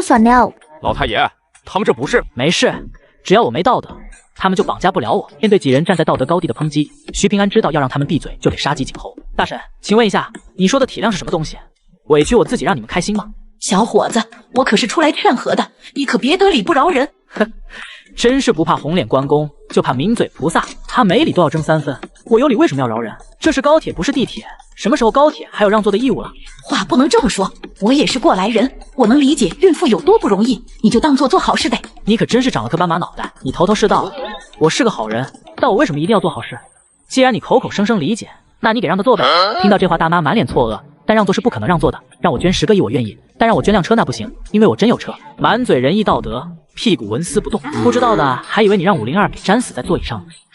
我是年纪大了，身体不行，我要是像你这么年轻，肯定就让了。哦，年纪大了，那这样，这座位呢是我600块买的，不如你出钱替他把这座位买下来，这样你做好事得了感谢，我拿钱弥补了损失，这娘们也不用站着受累，简直3全其美。你真是有病！女人不满地嘟囔一声，扭头看向窗外，周围的人也不再叽叽喳喳，整个车厢顿时安静了下来。看到没，阿翔？当我们凶狠地对待这个世界时，这个世界就会变得温文尔雅了。这时，乘务员终于赶了过来，刚刚被打的男人立马跳了出来，让他给孕妇让个座，这人不让就算了，还动手打人，把我的脸都打肿了。先生，你为什么打人？哦，我有精神病，刚刚他们吵得我精神恍惚了，我以为谁家的狗在叫呢，就忍不住扇了上去，没想到竟是个人。看来我的精神病又严重了，人和狗都分不清了。你先让我休息会，我怕我一受刺激又做出什么傻事来。听到这话，乘务员顿时感觉大脑宕机，不知如何是好。男人也是敢怒不敢言，生怕自己一张嘴又得白挨2大逼兜。这个，要不咱们先把座位的问题解决了？这座位是我的，这是车票。你好，女士，请您回到自己的座位好吗？你个破服务员也来欺负我是不是？我要是有座位，我会不去坐吗？我可是孕妇，你让我站一路，万一孩子有个什么3长2短，你个臭服务员负得起责吗？乘务员脸上笑嘻嘻，心里已经懵屁了，但为了工作，只能耐住性子。女士，座位空着的时候您可以坐，现在买了票的旅客来了您就得让开。根据规定，对于旅客霸座、扰乱车厢秩序的行为，可能会列入铁路征信体系黑名单的。一听到会被拉入黑名单，女人立马脸色一变，但明显还是咽不下这口气，待在座位上不肯起身。就在这时，车辆到站了，车厢里不少乘客都陆陆续续下了车。女士，现在有空座了，请您坐到别的空座上去吧。女人听到这话，这才趾高气扬地站起来，往后面的空座走去。不好意思，这座位有人买了，你不能坐。关你什么事？这又不是你的座。女士，这座位是我大侄子徐国的，这是订单截图，你看看。那我坐这里。那是我孙子徐大虎的，你也不能坐。我别看了，整趟车的空座我都买下来了。你是站票，就乖乖站着吧，站哪都行。阿翔，记住了，心软的人永远被践踏，心狠的人才能永远潇洒。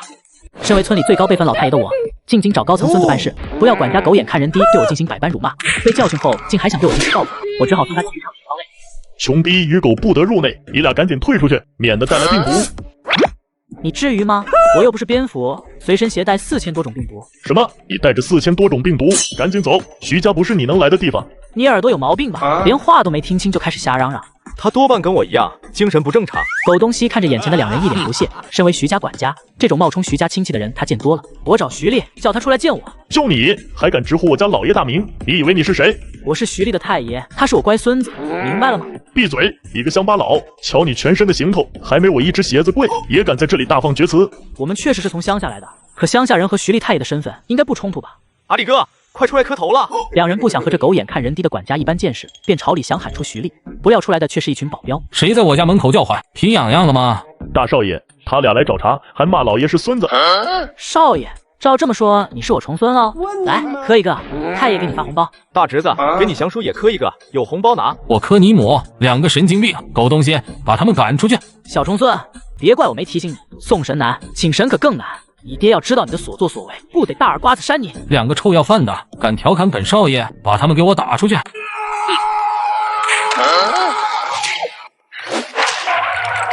怎么了，小重孙？你爹没告诉你，你家太爷是跆拳道黑带吗？你，给我上啊，狗东西！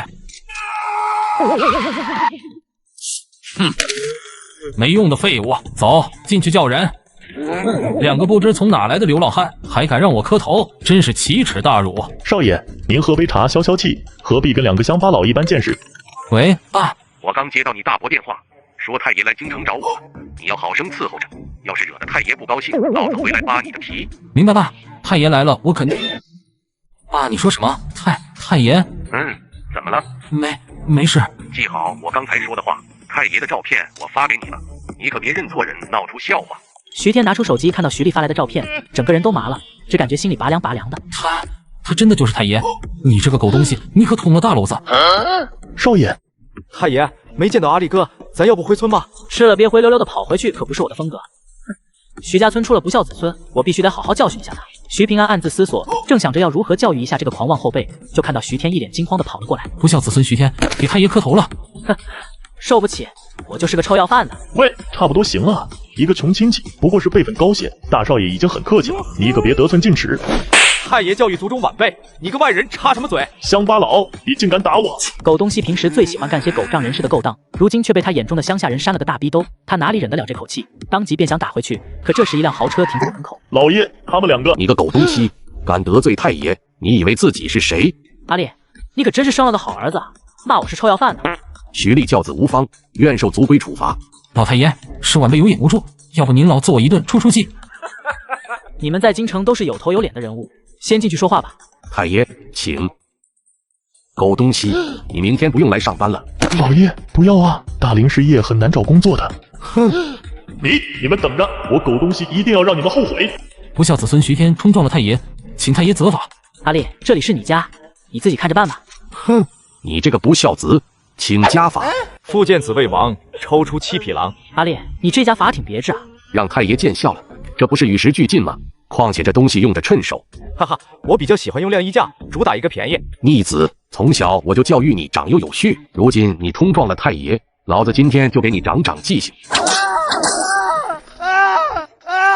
行了，停手吧。小天，知道为什么要打你吗？我冲撞了太爷。我可没那么小气。这次罚你是让你记住，遇到事不能一上来就咋咋呼呼，你得先弄清情况，不然很容易吃亏。谢老太爷教诲。阿丽，你过来，我找你谈点正事。你在京城有多少人脉？具体不好说，不过京城有头有脸的大人物我认识不少。徐家村种的菜拿来京城售卖，你能找到销路吗？找销路不是问题，可种菜能挣到钱吗？我们当然要走高端路线，种植无公害瓜果蔬菜，高价卖给京城的贵妇人。反正他们好这一口。有搞头，反正他们人傻钱多，喜欢吃贵的东西。我们请邻村的人干活，等产业规模扩大后，还可以租他们的田地。如此一来，徐家村每家每户都是股东，可以躺着收票子。听完徐平安的话，徐丽顿时眼前一亮。纵使是他这等大人物，听完也不由得竖起大拇指。妙啊，太爷，我们只需做好运营环节，乡亲们每年就能分到不少票子。不过仅靠几个老板还不够，我们要开拓市场，打造无公害蔬果品牌，同时联系一些大单位和企业，承包他们逢年过节的礼品，往后还能发展产品深加工。这只是我的想法，具体运营方面的事还是你们在行。没问题，资金和运营交给那逆子去做，太爷只管生产瓜果蔬菜就成。那就这么定了，你替村里出力，全村人都会记得你。为村里做事应该的。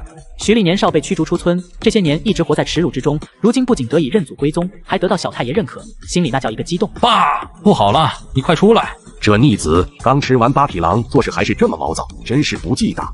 就是他，我举报他以权谋私，官商勾结。阿丽，你养的管家似乎是条白眼狼啊！让太爷见笑了。小人报仇从早到晚，这句话倒是没说错。徐老您好，我们是纪委监委，刚收到您的管家举报，按照流程，我们要对您进行问话调查。呵呵，不为难你们这些后生，我配合就是。徐丽态度温和，不过眼看小的受欺负，徐平安却是坐不住了。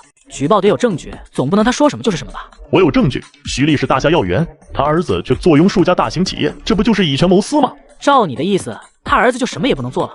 小天做生意都有备案，不存在你说的情况。哼，你把书房里的保险箱看得比命还重，我敢肯定里面一定有问题，说不定就藏有犯罪证据。狗东西，你在胡搅蛮缠，休怪我不客气。同志，你看他急眼了。哼，不让我好过，那你们也别想好过。今天咱们就鱼死网破。没有搜查令，今天你们查不了这里。太爷，您别说了，我徐丽身正不怕影子斜，你们随我来吧。这保险箱里怎么放个骨灰盒？这是我老伴阿霞，我舍不得她，便一直带在身边。至于小天的企业，就是阿霞留给他的。抱歉，徐老，打扰到王者了。一旁的狗东西见此情景，知道今天是讨不了好了，便鬼鬼祟祟的想开溜。但一旁的徐平安哪能答应？世上哪有不偷腥的猫？小天，这位狗大管家有什么光辉事迹，你也给大伙说说呗。你这个狗东西，想去哪？你当管家期间屡次偷家里的东西，还偷我的印章到公司仓库盗取货物，这些我手上都有视频证据，你就洗干净屁股等着坐牢吧。完了，全完了。不出任何意外，狗东西被随后赶到的警察带走，临走时眼中还带着怨恨。阿赵，什么事？太爷，有人扛着音响在村口蹦迪，你快回来主持大局啊！徐家村惊现鬼目，李大康带人下墓盗宝，却不知早有黄雀跟在身后，而且是2只。阿赵，这些人是怎么回事？太爷，你们可算回来了。大军，你来说。太爷，是这样的，当时我和小五正在后山锄地，突然当的一声脆响。哎呦我去！咋了，老五？挖到铁疙瘩了？这手感不像啊！让我瞅瞅。没准是地球 online 给我发的新手大礼包，于是我上前哐哐2下刨开了表面的浮土，露出了一块青色石板。我的老天鹅，这是墓碑？不对，这是石板，下面好像是空的。接着我俩便挖开石板，很快一个深不见底、隐隐有凉气冒出的方形洞口就出现在了我俩面前。这是墓，咱村后山有墓。放了，这下面肯定有宝贝，金元宝、夜明珠。别瞎说，这事儿得告诉老太爷。事情就是这样，还不等我联系您，消息就传开了。然后这些扛着音箱的人就把村口围满了，我只能打电话叫您回来了。听完大俊的话，徐平安皱起了眉头，这可不是什么好事。此时的村口不仅围满了各种记者，就连周边村庄的人也都赶过来看热闹了。那么我看过了，洞口黑黢黢的，往里瞅都瘆人，指定是个大官的墓。大官，我看是皇上的墓，没准里面有龙袍，穿上就能当皇帝，哈哈哈。喂，大康哥，告诉你个大新闻。谁呀？不知道老子正嗨的吗？大康哥，我是三叔公家的柱子啊。柱子？哪个柱子？有屁快放！大康哥，徐家村出大事了，后山挖出了个墓。啥玩意？墓？徐家村后山？你没喝多吧？千真万确，你上次不是让我盯着点徐家村的动静吗？我这不就跟你打电话了。李大康听完瞬间酒醒了大半，两眼开始放光，嘴角也勾起了一丝笑容。我知道了，这事你别跟人瞎咧咧，明白没？李大康挂断电话，脸上醉意全无，取而代之的是贪婪和怨毒。赵四来活了，明天到老地方找我啊！徐家村，哼，这次老天都帮我，老子的机会来了。没人下去过吧？没有。带我去看看那墓。胖哥，赵四那伙人有动静了。赵四，这个偷盗团伙，咱们盯了有个把月了吧？哼，要不是为了揪出他们背后的人，早就给他们戴上银手镯了。我们一直盯着的那个废品收购站，今天一早来了好几个人，包括赵四和王五。他们一大早就在搬什么东西，看样子要有什么大动作了。继续盯紧，查清他们的目的地和碰头人。明白。家伙都备齐了吗？别到时候掉链子。齐了齐了，康哥您放心，都是按您吩咐用的最好的。你看这铲子锃亮，这绳子够粗，让他少吃点，到时候活还没干，先把自己撑死了。康哥，俺有力气，吃饱了才有力气干活，嘿嘿。吃就知道吃。康哥交代的事儿记住了没？这次可是大买卖，干成了够咱们吃香喝辣好几年。记住了，阿宝贝，买肉吃，嘿嘿。这次的目标是徐家村后山那个刚挖出来的墓，那墓里面好东西估计少不了。听到这话，赵四一脸喜色，但很快又愁眉苦脸起来。康哥，那玩意邪乎不？会不会有粽子啥的？有个屁粽子！少看那些乱七八糟的，撑死胆大，饿死胆小的。再说了，有我在，怕什么？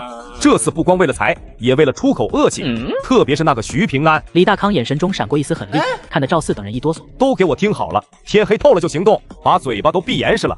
谁要是敢走漏风声，胖哥，我们的人已经确认，赵四团伙这次的目标正是昨天徐家村后山意外发现的那处疑似墓的洞穴，时间和地点都对上了。赵四团伙之前一直以盗窃诈骗居多，这次居然敢把主意打到墓上，说明他背后的人大概率出手了。盯了他们这么久，也是时候收网了。都到齐了没？家伙都带好了，别到时候裤子都脱了。嘿，活都干一半了，发现少个扳手。齐了，不过康哥，这黑灯瞎火的，我咋觉得瘆得慌呢？这林子里不会有啥不干净的东西吧？什么不干净？就你这熊样最不干净！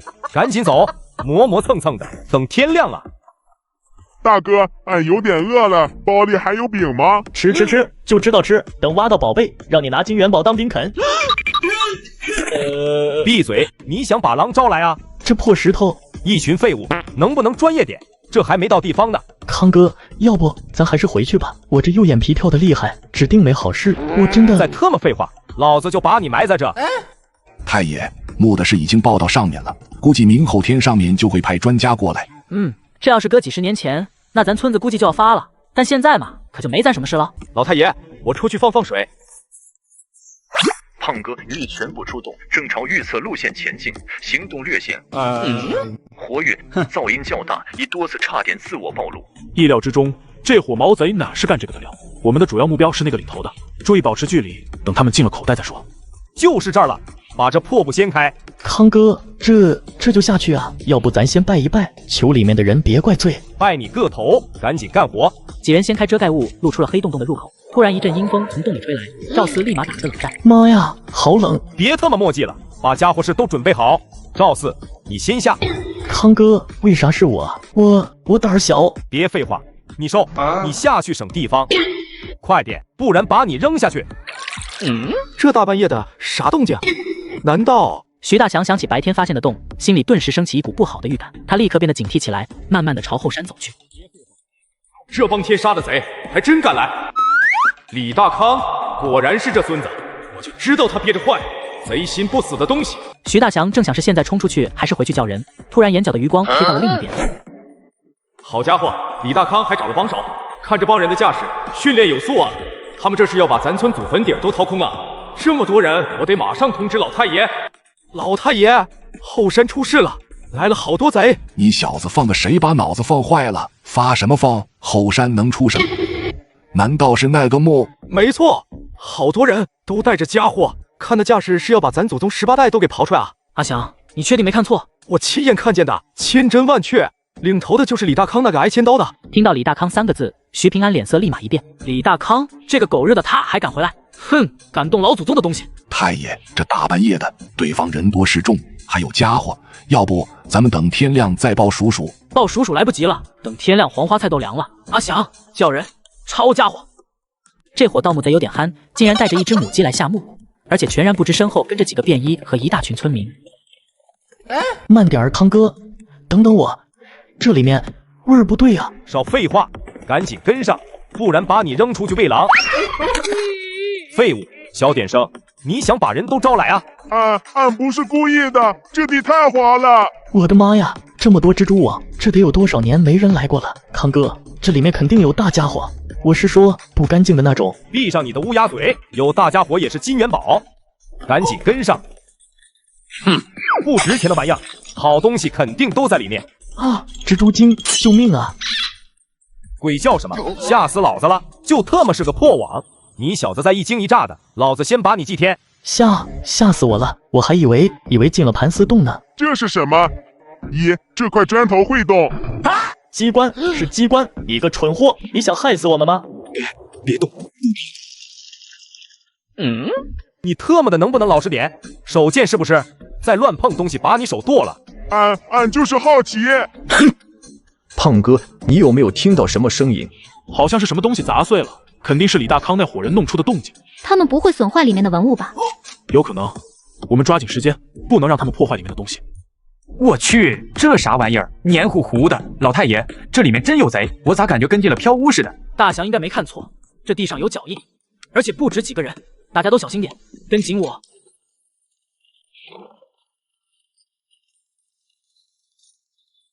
快到了，前面肯定是主墓室，感觉都不一样了。就在这时，通道里突然传来一阵细微的声响，几人顿时紧张起来。康哥，后面好像有动静。李大康一惊，立刻停下脚步，紧张地回头望向黑暗的后方。而这边的孙平安紧跟其后，也听到了后方村民传来的骚动。胖哥，咱身后好像还有一拨人，动静不小。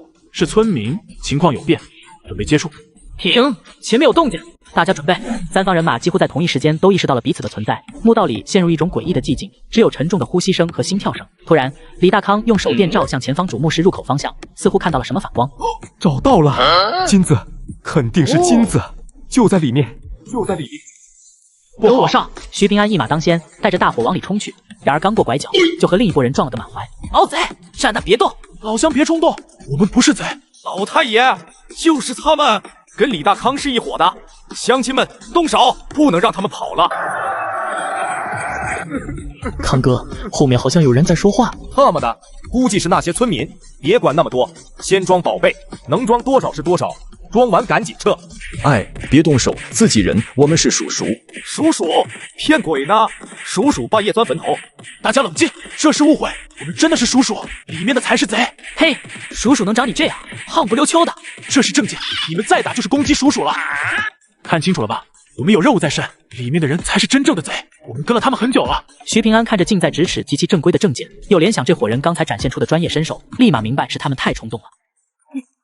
你们真是叔叔？那李大康他们呢？千真万确，李大康这伙惯犯我们已经盯了很久了。刚才你们听到的动静，就是他们在里面弄出来的。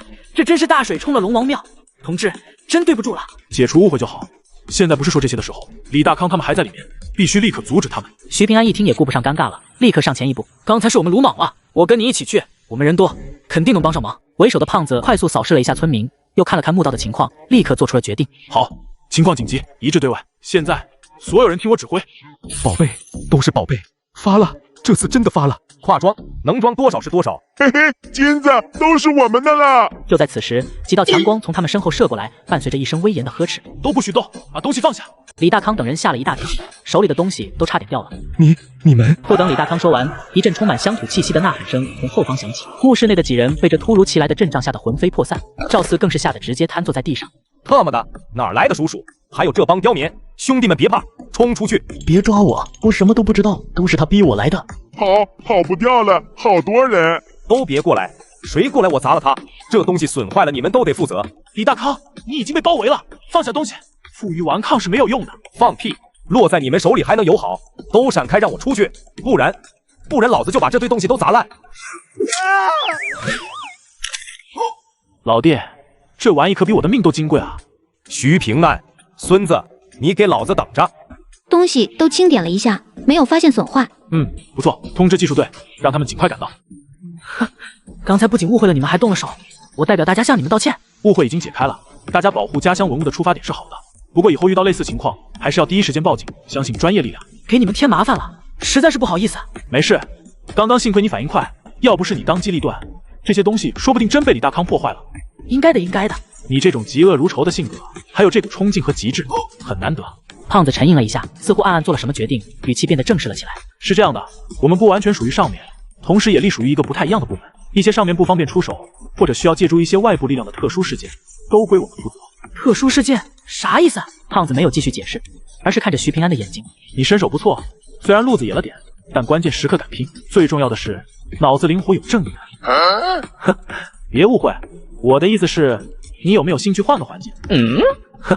我只是随口一说，这是我的联系方式，以后有什么问题可以找我。徐平安愕然，他张着嘴看向这个胖子，一时竟愣在了当场。身为村里最高辈分老太爷的我，碰到混混扛着低音炮在村口扰民，报案无果后，我让小孩哥用出化学毒鸡，灌对方一嘴米田共。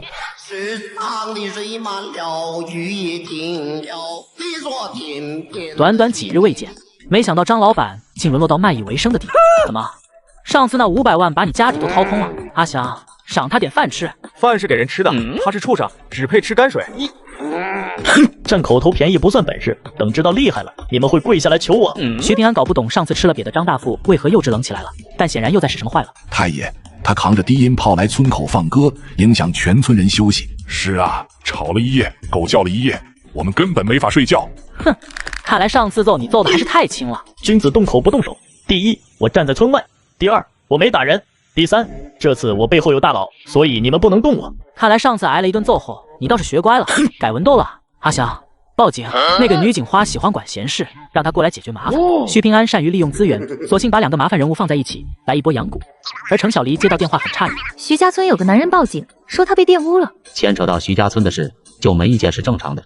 你带2个辅警过去看一下。上次闹出大乌龙，我过去合适吗？你还年轻，需要多历练，在哪里跌倒就在哪爬起来。行，第一次听说男人被玷污的，正好去见识一下。当程小黎赶到时，双方正在激烈争吵。你瞅啥？瞅你咋地？再瞅一下试试。试试就试试。我的眼睛！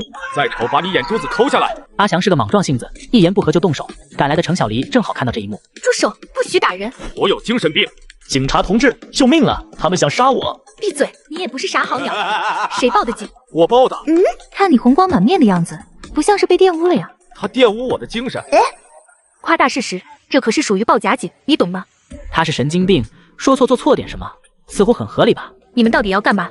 事情是这样的，经过徐平安添油加醋的描述，基本上讲清楚了整件事。你别在这扰民，赶紧走。我没有啊，同志，你听我狡辩。让他们在这掰扯，咱们回去休息了，养好精神才能更甚。我悟了，太爷用的这计叫驱虎吞狼。村长莫不是起猛了？哪里有虎？母老虎自然也算虎。你们闭嘴！一众村民被折腾一宿没睡觉，眼下终于消停了，便纷纷回去休息了。唯独村长徐丈睡不着。太爷，门外的女警，你觉得她能搞定张大富吗？悬，张大富这种人不是那小丫头能对付的，估计还得靠我们自己。我有个主意，你去安排一下。来，接着奏乐，接着舞。女警同志，你不管他吗？他的做法是不道德，可根据噪声污染防治法，管制时间为晚22点至次日6点。这大白天的，我也只能劝说。哼，还学会钻空子了，真有一套。我这叫灵活运用法律，跟你学的。哈哈哈。此时的张大富化身法外狂徒，觉得没人能治他。可这时一小孩哥拎着一只桶冲了过来，叫你笑，哥请你喝饮料。压死了雷！刚才嘴张太大了，差点大吃一惊。女警同志，她攻击我。你几岁了？10岁了，姐姐，我不是故意的。刚才脚滑没站稳，我长得那么可爱，你不会抓我吧？法抗太高，我只能口头教育了。你又没受伤，何必跟小孩子一般见识？臭上10天半月的也就没味了。哼，接着放，我要让徐家村鸡犬不宁。我们村的孩子可不止一个。徐平安话音刚落，一群小孩哥拎着桶冲来，里面装的全是粪水。冲呀！快跑，不然会遗臭万年的。算你跑得快，这大肥料别浪费了，拿去浇菜。我明白了。你在利用我，有我在场，你就能为所欲为。反射弧有点长啊，请问徐家村有人违法吗？徐平安，我劝你好自为之，收队。程小黎气坏了，不过他的原则性很强，没人违法他是不会抓人的。大佬，扰民计划失败了。走过来做什么？有话站在那边说，身上一大股臭味，自己闻不到吗？大佬，徐家村5次3番与我们作对，必须给他们点颜色瞧瞧。上硬手段，让他们知道疼，看他们怕不怕。对，给我些人手，我去办妥这件事。不，我亲自带人过去，看看这群乡巴佬到底有什么能耐。陈浩北有社团背景，当即召集了数百号打手，势必要找回场子。太爷，出事了！在外方洋的打来电话，说好多车子往村里驶来，那个张大富也在车上。这小子还敢来，怕不是他口中的背后大佬出手了。咱们怎么办？一次将他们揍趴下，省得成天来烦人。去叫人，所有人祠堂集合。很快，祠堂门口聚集了大量村民，手上都拿着锄头、粪叉等农具。太爷，需要我们做什么？下命令吧。李大康的施工设备没来得及开走，倒是派上用场了。阿祥，你带人去开挖机，到村口挖捕兽陷阱。阿俊，你带人去进村的路口拦住他们。阿正，你打电话给外面放羊的。随着各项指令发出，村民们都忙碌了起来。2个半小时后，车队方才来到村口。晦气，不就撞死只羊啊，非得拉着我扯半天。穷山恶水出刁民，撞死只羊，让我们赔特么5万块。那个砍树堵路的更过分，非得说我们是来接亲的车队，堵着车讨喜钱。两人心里那叫一个郁闷，殊不知他们在路上遇到的阻碍，全是徐平安用来拖延时间的招数。张老板，是不是觉得我们村里纯天然的米田更有营养，带这么多人来续杯？大佬，就是这小子！别跟他废话，冲上去弄他！大批马仔听到老大下令，全都一股脑的冲上去。这一脚下，大部分人踩到了陷阱，被摔得七荤八素。卧槽，中计了！我在里面等你们，不来是我孙子。你有种站着别动，都给我绕过去，揍他！一动不动是王八，再见喽！徐平安进入遛狗模式，将马仔带到自己陷阱中，坑得他们惨叫连连。与此同时，陈浩北背后的老板也来到了徐家村外。老板，你来的正好，将这里开发成度假村，绝对能大赚一笔。你想推平这个村子？当然，这破房子留着也没啥用。是吗？那你是不是打算把我家也推了？什么？你家？难道老板你是徐家村的人？突如其来的变故使得陈浩北通体发寒。这时，徐平安带人走了出来。天龙，你能耐了，联合外人来对付同族人。大爷，我真的不知情，这小子背着我带人来的，我得到消息立马就赶回来了。站起来说话，让他带来的人每人扇他自己一嘴巴子，我们再谈其他事。没问题，我才是社团龙头，全部摆好队，找死他！身为村里最高辈分老太爷的我，遇到几头老仙女来村里踏青，但他们尽干些偷鸡摸狗、拔大蒜的勾当，我只好让他们吃下偷摘的魔鬼椒，把他们打得痛哭流涕。乡巴佬，这里是徐家村吗？太爷，有人在问路。是吗？有人说话吗？我怎么只听到狗叫？你认真点，钓鱼不专心，一辈子打空军。碰到不尊重的行为，徐平安直接选择无视，但对方却觉得有被冒犯到。小伙子，我在跟你说话，你没听见吗？哦，大妈有什么事吗？人家是小仙女，注意你的措辞。哦，小仙女大妈，请问你有事吗？谁教你这样称呼人的？乡巴佬就是乡巴佬，真没文化。大妈小仙女，这下总对了吧？你们血压过高，心率过快，请主人及时就医。哼，心态不行还嘴臭，你拿什么跟我斗？东平姐那边有牌子，前面就是什么徐家村。姐妹们，咱们走，不要搭理这2个乡巴佬，他们听不懂人话的。哼！说完，黄东平带着大妈们离开了，话不投机半句多，徐平安也懒得搭理。太爷，他刚刚是不是在骂我们？你这反射弧够长的，钓鱼吧，希望他们溜达一圈尽快离开，免得坏了徐家村风水。姐妹们，一起拍张美美的照片，来，3、2、1，起子。东平姐，这里景色真棒啊，空气也清新，在大城市里是完全体验不到的。当然了，我带姐妹们出来玩，肯定要做好攻略。来，大家换着姿势拍照。我的油菜花。在黄东平的号召下，大妈们玩得很开心，却毫不在意被他们践踏的油菜花田。殊不知村民的心在滴血。你们干嘛糟蹋庄稼？你有病吧？嫁人家一跳！你吼什么？万一将我们吓出个好歹来，你个臭乡巴佬赔得起吗？不是，他们还有理了，弄得跟犯错的人是我似的。庄稼不能糟蹋，你们踩坏我的油菜花，得赔偿我青苗损失。你瞧你瞧，说了半天还不是想讹钱？哼，我们1分都不会给你。就是油菜花能给我们做背景拍照，是他的荣幸。跟乡巴佬讲道理，无异于对牛弹琴。走，我们去下一个地方。大妈们继续在徐家村溜达，走到哪破坏到哪，弄得村民们苦不堪言。太爷，那群老仙女踩坏我不少油菜花，还臭骂了我一顿。没错，还偷摘我家的辣椒，说拿我家的东西是给我面子。呜呜呜！他们还抱走了我的大白，说要带他去城里过好日子。那群人果然不是什么好鸟，这才来了小半天就闹得村里鸡飞狗跳的。走去会会那群老仙女，徐平安不喜欢惹事，但也不怕事，立即就找上对方理论。姐妹们，看我们多有魅力！乡巴佬组团来欢迎我们了。他们没见过世面，看到仙女自然会好奇。我知道你们不是讲道理的人，我就直说了。根据你们给本村造成的损失，赔偿500块，交出狗仔，然后坐上你们的车，赶紧滚蛋！臭小子，又是你！哼，钱是不可能赔的，狗仔也交不了。你们要是敢碰我一下，我就倒地上不起来。抓住机会就躺，你怕不是地表探测仪成精了？在我面前耍流氓，你还嫩了点。最后问你一遍，我的条件你答不答应？不答应，不答应，不答应。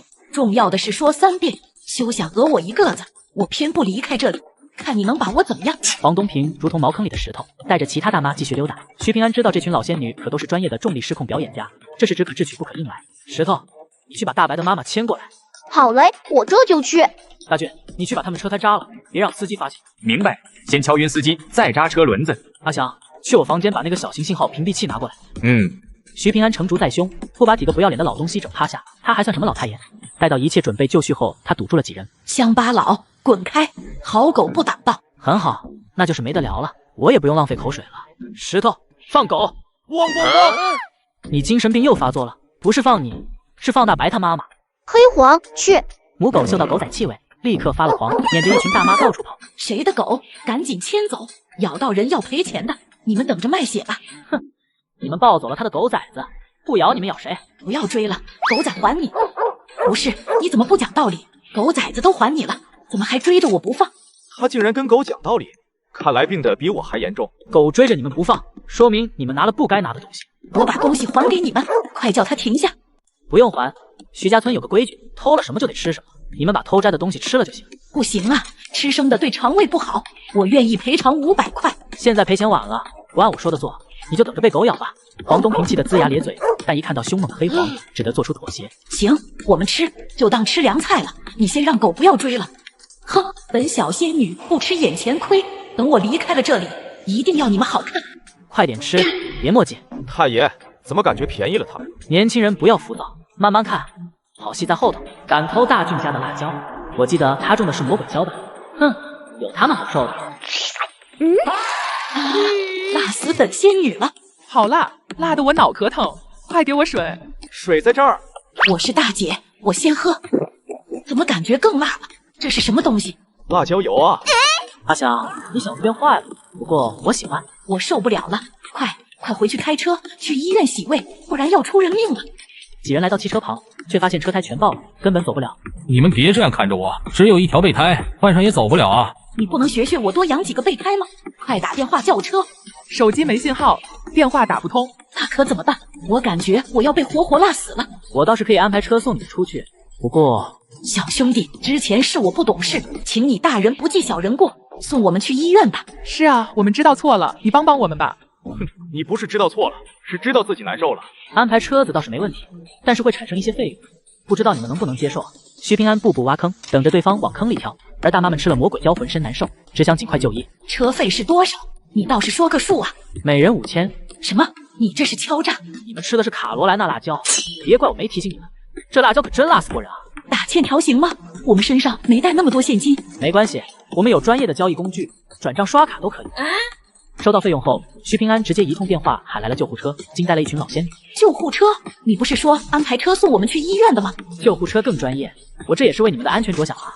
乡巴佬，你耍我，我要你付出代价！身为村里最高辈分老太爷的我，得知族人深陷重金求子骗局，我直接将骗子丢进女猪圈，搞到他身败名裂。太爷，过世了。又怎么了？公鸡下蛋了，还是母猪产的崽有2个头了？我弟跪在祠堂里，一句话不说，光使劲磕头，地砖都快被他干碎了。村里人都说他中邪了。净扯淡！什么中邪？世上无鬼神，我们要相信科学。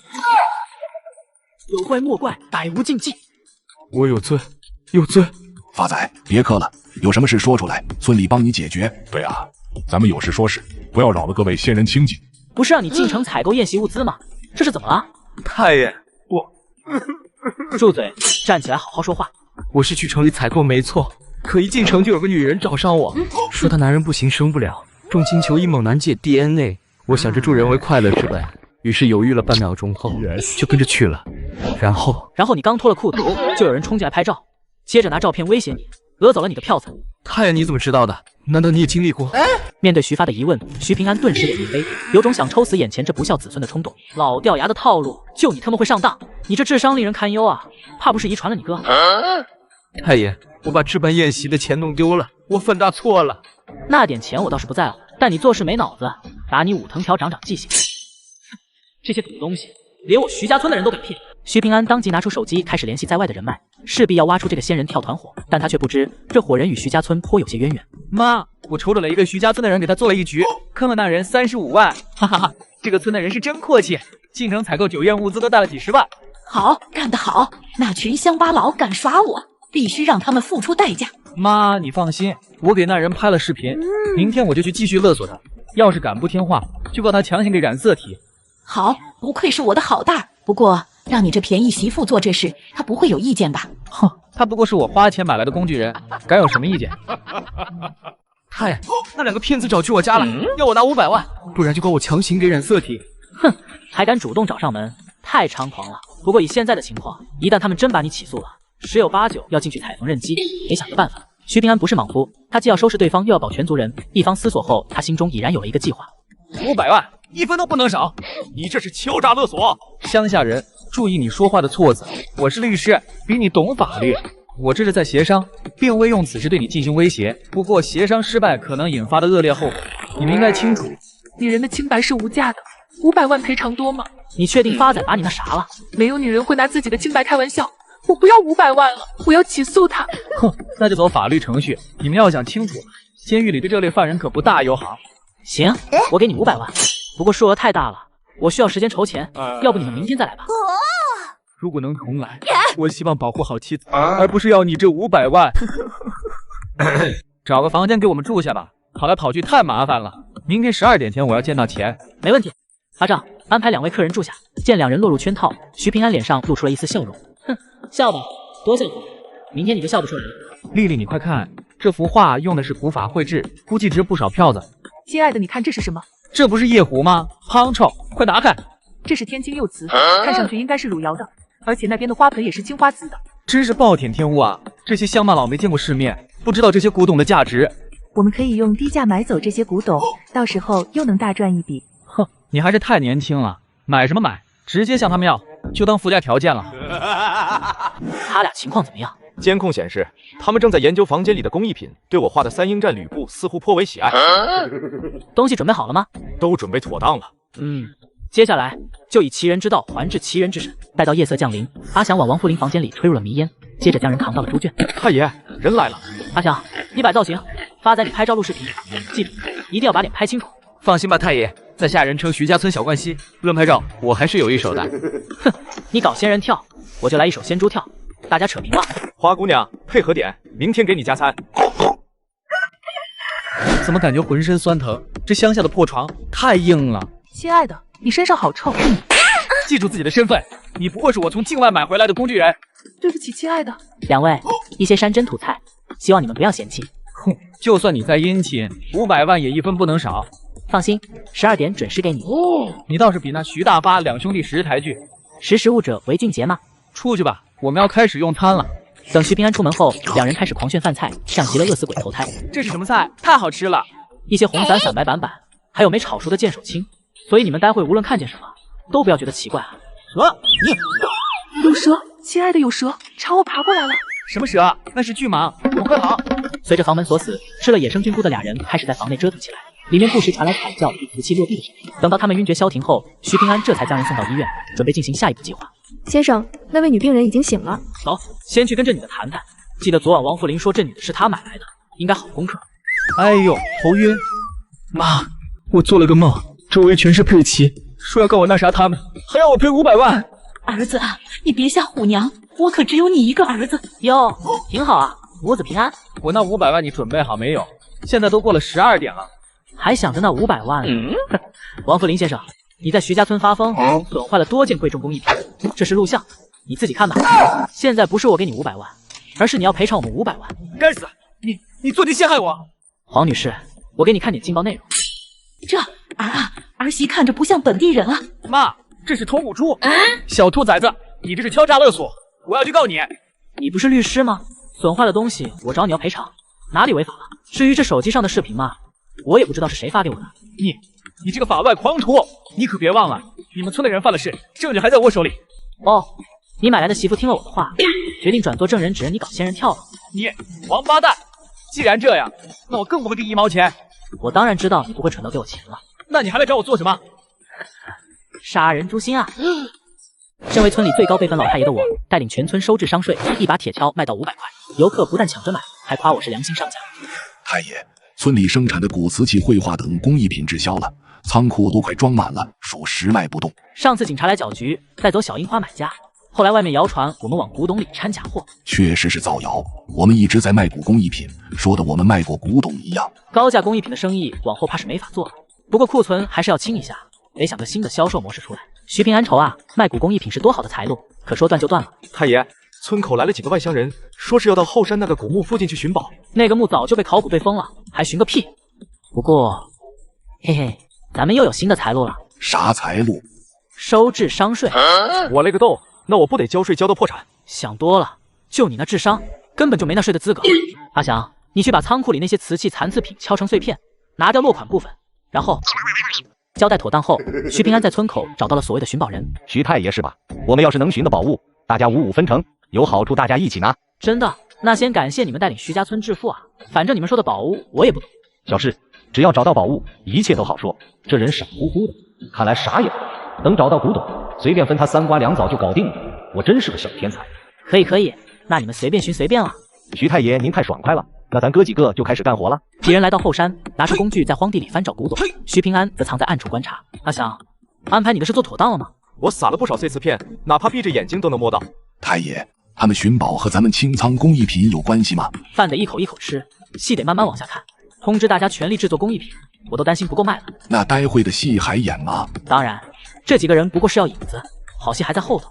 谈话间，不少寻宝人挖到了古董碎片，表现得异常亢奋。挖到了，这是一块唐三彩碎片。我也挖到一块青花瓷，是官窑的没错。怎么全是碎片？这也卖不上价啊！有零有整，大家继续挖，但凡挖到一件完好的，咱们就发了。我是本村的村长，不许你们再挖了。阿赵，你非得跟我对着干是吧？太爷，后山要是有宝贝，咱们可以自己找，不用外人帮忙。有点道理。徐太爷，鉴宝需要专业知识，普通人根本看不出物件的价值。你说的也对。两人唱起大戏，寻宝人听说不给继续挖古董，当场急了眼。村长，你有条件尽管说，咱们商量着来呗。如果你们每人能叫来50个人，我就让你们在这挖。这是什么操作？村长的意思是多叫些人过来，徐家村就可以卖土特产，你们也可以继续寻宝，大家双赢。没错，我要是叫来50人，就可以一直在这挖了。当然，你给村里带来人气，想怎么挖都行。几人听完，当即拿出手机摇人。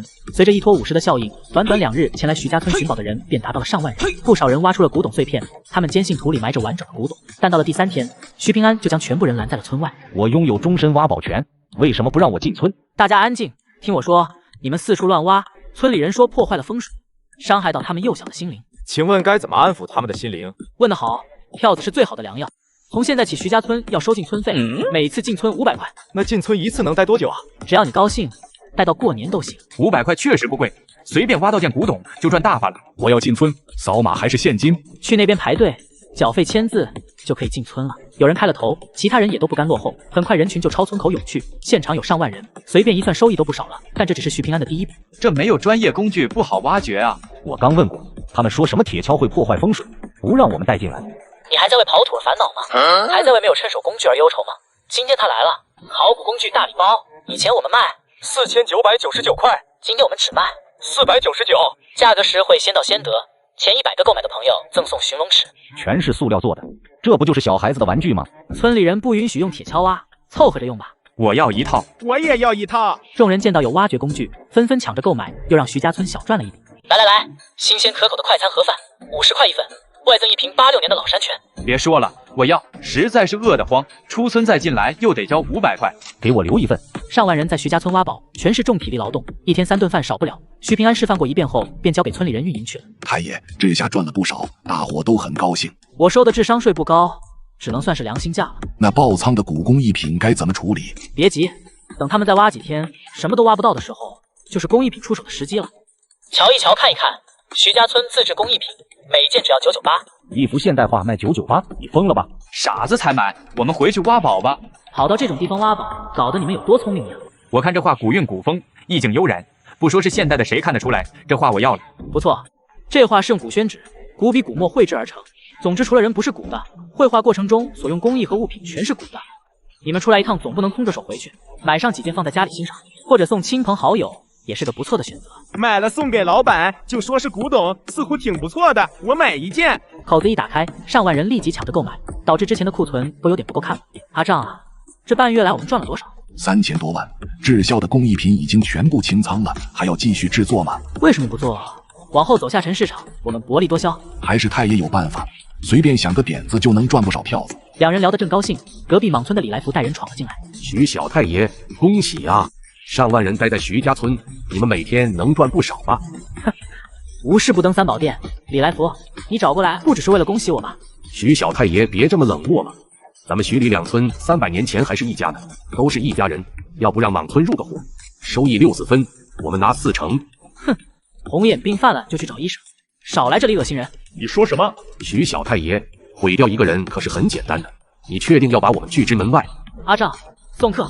好，不出3日，你一定会跪下来求我。我带领全村收治商税，却遭邻村人妒忌，对方威胁不成，便模仿我的商业模式。我反手一个举报送他进去，作为法外狂徒的我却安然无事。红眼病挺严重啊，不给好处就开始威胁了。呵呵，我可真是怕死了。徐小太爷，既然怕了，就好好考虑下咱们的合作吧。李来福，你可别给脸不要脸！给脸不要脸怎么了？你知道莽村的莽是怎么来的吗？嚷嚷什么？吓到我了！万一吓得我精神病发作，把你给砍死了，算谁的？什么？要砍刀？来，我刚好带着一把。你徐平安，你别后悔。李来福怂了，不过嘴上依旧硬气。哼，但徐平安根本没把他当回事。财不露白确实有道理，咱们日子好过了。什么阿猫阿狗都想来占便宜。莽村跟徐家村不对付，以前不过区区几句，现在倒好，竟然直接上门威胁了。没事，就李来福那点脑子，我都没把他当人看。太爷，哪来这么多太？大俊，你别搞乱了辈分。李来福在外面泼脏水，说我们村的挖宝项目是骗人的把戏。小人一个，索要好处不成，便想毁掉我们的财路。阿丈，冷静点，上火容易尿黄，我们出去看看。大家听我说，徐家村根本没有古董，你们被骗了。什么？那我岂不是挖了个寂寞？胡说，我们已经挖到古董碎片了。就是这里前阵子出了大墓，我随便挖到一件就发了。你们信我，我说的全是真话。你们信他的话，还不如信我是秦始皇。你李来福，你这可不仗义，想骗走大伙，然后自己独自在这里挖宝，节奏一带，本来心情郁闷的挖宝人顿时沸腾起来。好啊，原来是这么回事，你良心大大的坏了。做人不能太自私，想要宝物自己来挖，没必要使诡计。我说实话，怎么就没人信呢？我太难了。哼，人心不足蛇吞象，贪念一起，谁劝都不听。众人吵完继续挖宝，根本不想浪费丁点时间，被晾在一旁的李来福吃了一肚子瘪，只能灰溜溜的离开。村长回来了，事情谈得怎么样？别提了，不仅没捞到好处，还被羞辱了一顿。我出的计策没能帮上忙吗？没半点屁用。我们与徐家村算是彻底闹翻了。我还有一计，徐家村搞什么项目，咱们莽村就学着来，但是所需费用减半。咱们村地下又没古董，别人怎么愿意来？这东西找人宣传宣传不就有了吗？我儿子玩自媒体的，可以帮上忙。好，就这么干。莽村的宣传视频一出，由于内容夸张、价格实惠，立马吸引来了大批寻宝人。听说此处是闯王李自成的藏宝地，我们赶紧挖。随便挖坨黄金出来也就够了。村长，我的办法怎么样？妙啊！不愧是我的狗头军师。那万一徐家村跟着将将，我们该怎么应对？跟着将就行了，卷死他们。太爷，莽村搞价格战，把咱们这边的人都挖走了。没关系，我们已经赚了不少，盈利额大大超出预期了。李来福学咱们的运营模式来卷咱们，我心里不服气。哼，不懂法也敢学我？放心，他吃进去的票子，我会让他翻倍吐出来。见徐平安表现得格外淡定，徐丈顿时放下了心。几天后，徐平安便带着一行人来到了莽村。站住，这里不欢迎你们，滚回去！李村长，我关你印堂发黑，怕是要倒大霉啊！别在这废话，再不离开莽村地界，倒霉的会是你们。那边似乎吵起来了，李村长不去管一下吗？众人目光齐齐看去，只见一群寻宝人正在发牢骚。我们被耍了，这里根本没有古董。就是什么都挖不到，我们这不是在给人免费刨地吗？怎么能说什么都没有？你们不是挖到瓷器碎片了吗？现代的碎片能说明什么？在徐家村起码能挖到古董瓷器碎片。学我？你们学得了吗？什么都挖不到，你们这是诈骗！我要退钱。没错，浪费大家的时间，必须退1赔3，否则我就投诉你。我帮你们打电话举报，请叫我好人。你在做什么？我们徐家村的人就爱做好人好事，李村长不必感谢。你别忘了，大家干一样的勾当，我要是出问题，你也跑不了。我让你多读书，你非得去放猪，咱俩的性质能一样吗？俩方人一顿争吵，直到2个身着正装的人赶到，这才消停下来。有人举报莽村欺诈消费者，涉案金额巨大，我过来了解情况。同志，莽村收我们250门票，外加250工具费，说是此地有李自成的宝贝，诱骗我们过来挖宝，结果连古董碎片都没能挖到。谁骗你了？你把话说清楚。莽村村口的告示上写着，村里有闯王宝物，这不就是虚假宣传吗？徐平安，你这里有6000多人，每人500，涉案金额最少300万。你跟我们走一趟，回去协助调查。徐平安，是你逼我的，大不了鱼死网破。我要举报他和我干一样的事，而且涉案金额比我大。你不要乱诬陷人，违法乱纪的事我们徐家村从来不做。你老实交代问题，要是说了假话，我们能查出来。是这样的，那天有人来村里寻宝，我觉得到处挖影响村里风水，就跟他们商量，每人交点动土费、卫生费什么的。我可从没宣传过地下有古董，是他们自己非要挖的。你确定没引导过消费者？没有，每个人消费前都是签过自愿消费书的，我那都留着呢。他说的话属实吗？好像是那么回事。徐家村有宝物的消息是其他人告诉我的，而且入村费确实是我们自愿签字交的。见人证物证俱全，工作人员便不再多说，但一旁的李来福却急了眼。你们哑巴了？我收1半费用都骂我是骗子，那他算什么？这能一样吗？他没打噱头骗人，是我自愿去的，我没感觉到被欺骗，心里好受很多。就是在徐家村的土里，我们挖出了古董碎片，起码是有东西的。来福啊，这智商税可不是谁都有资格收的。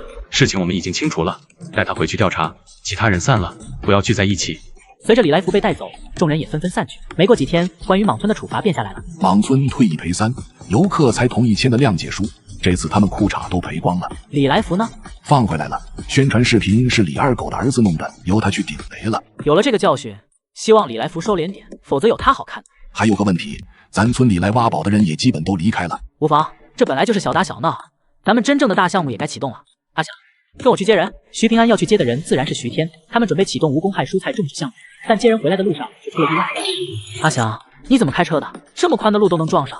我也不知道啊，我好像被什么东西怼了一下。身为村里最高辈分老太爷的我，爱车遭人追尾，对方非但没一句道歉，竟还向我索赔车损，我直接给他2分差。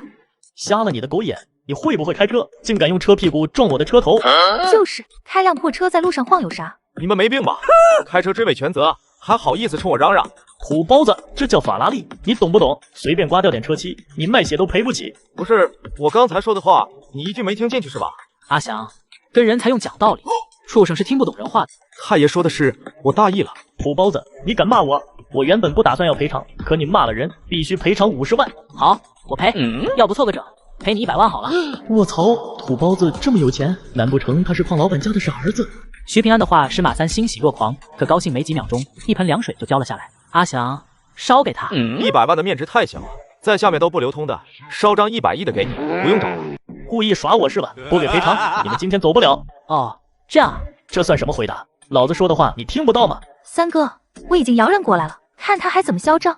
小子，你完了！不把你想打出来，我跟你姓。想跟我姓你还没资格呢，我们不收外姓人。太爷，咱们怎么弄？此处离村子不远，你才刚回村，正好让你见时下族人的血性和凝聚力。阿翔，打电话叫人。随着阿翔打出电话，徐丈立马聚集了一群老少爷们，准备前往救驾。太爷受欺负，我第一个不答应。我才是第一个，你排第二。大家不要争了，跑起来，免得太爷受欺负。村长，放开我，我要去泼粪。三哥，哪个不长眼的敢招惹你？让我打断他的腿。诺，几个不长眼的杂碎，就你惹我三哥不高兴，跪下磕个头，咱们再聊其他事，否则打死你。你头上那一撮黄毛倒是挺有个性的。多谢夸奖，不过一码归一码，你必须跪下没商量。没人告诉过你，你的发型与脸型不太搭吗？是吗？那你觉得该染成什么颜色？绿色。走在大街上，回头率一定高。路人会热情的喊你貂毛，用手机给你拍照，保证你出名。敢笑话我，弄他！等等，这么冲动干嘛？喊你过来是想办法弄钱，你冷静点。我冷静不了一点，哪怕天王老子来了也要揍他。太爷，我们到了，你们在哪个位置？我们在3岔路口这里。在徐平安的调侃下，黄毛瞬间破大防。就在这时，徐家村村民赶到了。谁敢动我太爷？一群黄毛也敢来徐家村闹事，你们欠揍是吧？什么？徐家村？大家等等，等不了一点，先打了再说。不要啊！哑麦呆，大俊，把粪叉给我。他们讹人不成搞敲诈，必须好好收拾一顿。太爷，这粪叉刚插过粪，用来插人效果杠杠的。加19的粪叉，附魔破伤风，吃我一叉！我的翘臀。经过一番恶战，几个社会哥被揍趴下，再也嚣张不起来，站在一旁连放屁都不敢出声。我手里的支票面额刚好50万，你有种过来拿。哥，我还没结婚，哪来的种？开车嘛，磕磕碰碰在所难免，不用赔偿了。果然没有揍一顿解决不了的事，如果有，那就揍2顿。你追尾撞坏我的车，得赔偿10万块。咋还涨价了呢？打住，我赔。马三赔完车损，立马驱车开溜，油门直接踩到底。喂，等一下！阿翔，穷寇莫追，已经拿到赔偿，差不多行了。不是啊，太爷，刚才打得太激烈，我搬下一个刹车板当武器，准备提醒他一声，那车不能开的。你真是个小天才。三哥，那人在后面，喊我们停下。好不容易跑掉，能停车才有鬼了。咦，怎么空空的？我刹车呢？没事没事，这水不深。不，为什么不把我淹死？老板几百万的车报废了，我拿命都赔不起啊！小天，你给大家说说无公害蔬菜种植计划。各位叔伯婶子、兄弟姐妹，我们的蔬菜种出来主要卖到京城和魔都，走的是高端市场，例如罗马生菜，卖每公斤60块，绝对能赚马内。真的假的？我种的小菜拿到集市上才卖2块1斤，扣除成本每斤赚1块多。要是卖60块，那得赚多少？待到项目落地，我会派技术人员过来指导。种好的菜品种，亩产2吨不难。我家有6亩田，蔬菜60多天成熟，一年能种好几次，我已经算不清是多少钱了。你们要是不乐意种田，可以去邻村请工，自己当小老板，躺着赚票子。身为农村人，农活当然要自己干，忙不过来再请工。对，肥水不流外人田，况且闲着也挺无聊的。你们非要没苦硬吃，我也没办法。大家没意见的话，就这么定。过几天技术员过来教你们种植，在蔬菜成熟前，我会搞定所需配套设施。小天，建配套设施的要资金，你从收益里提走一部分。太爷这是在骂我，搞配套设施的资金算我给徐家村做贡献。这个项目我仅提走基础运营费，剩下利益全是乡亲们的。敲定无公害蔬菜种植项目，徐家村吃起流水席，氛围那叫一个欢快。而另一边，有的人却满脸愁容。马三，你搞什么东西？我新买的法拉利，你开到山沟沟里还泡了水。老板，4S店说了，修一修还可以开。混账！我是有身份有地位的人，你让我开一辆泡水车，出事了咋整？老板说的是，不如新买一辆。正所谓旧的不去，新的不来。我正有此意，车在你手上出的事故，由你全款买单。老板，你就算把我卖了，也买不到一辆法拉利啊！其实是几个土包子把老板的车撞到河里。我警告你，不要想着推卸责任。是真的，那些土包子贼富裕，随手一掏便是50万的支票。是吗？既然撞坏我的车，自然要他们赔。王百万不在乎谁撞他的车，重点是要找人买单。眼前的马三无力支付，他只好把注意打到别人身上。大家敞开了吃，今天这顿算村上的。太爷威武！大家开心就好，接着吃接着喝。徐平安带领众村民嗨皮，碰巧王百万赶到，瞬间呆愣在当场。他们吃的什么？毛子、华子、鱼子酱，2个头的鲍鱼，比我吃的还好。你管他们叫土包子？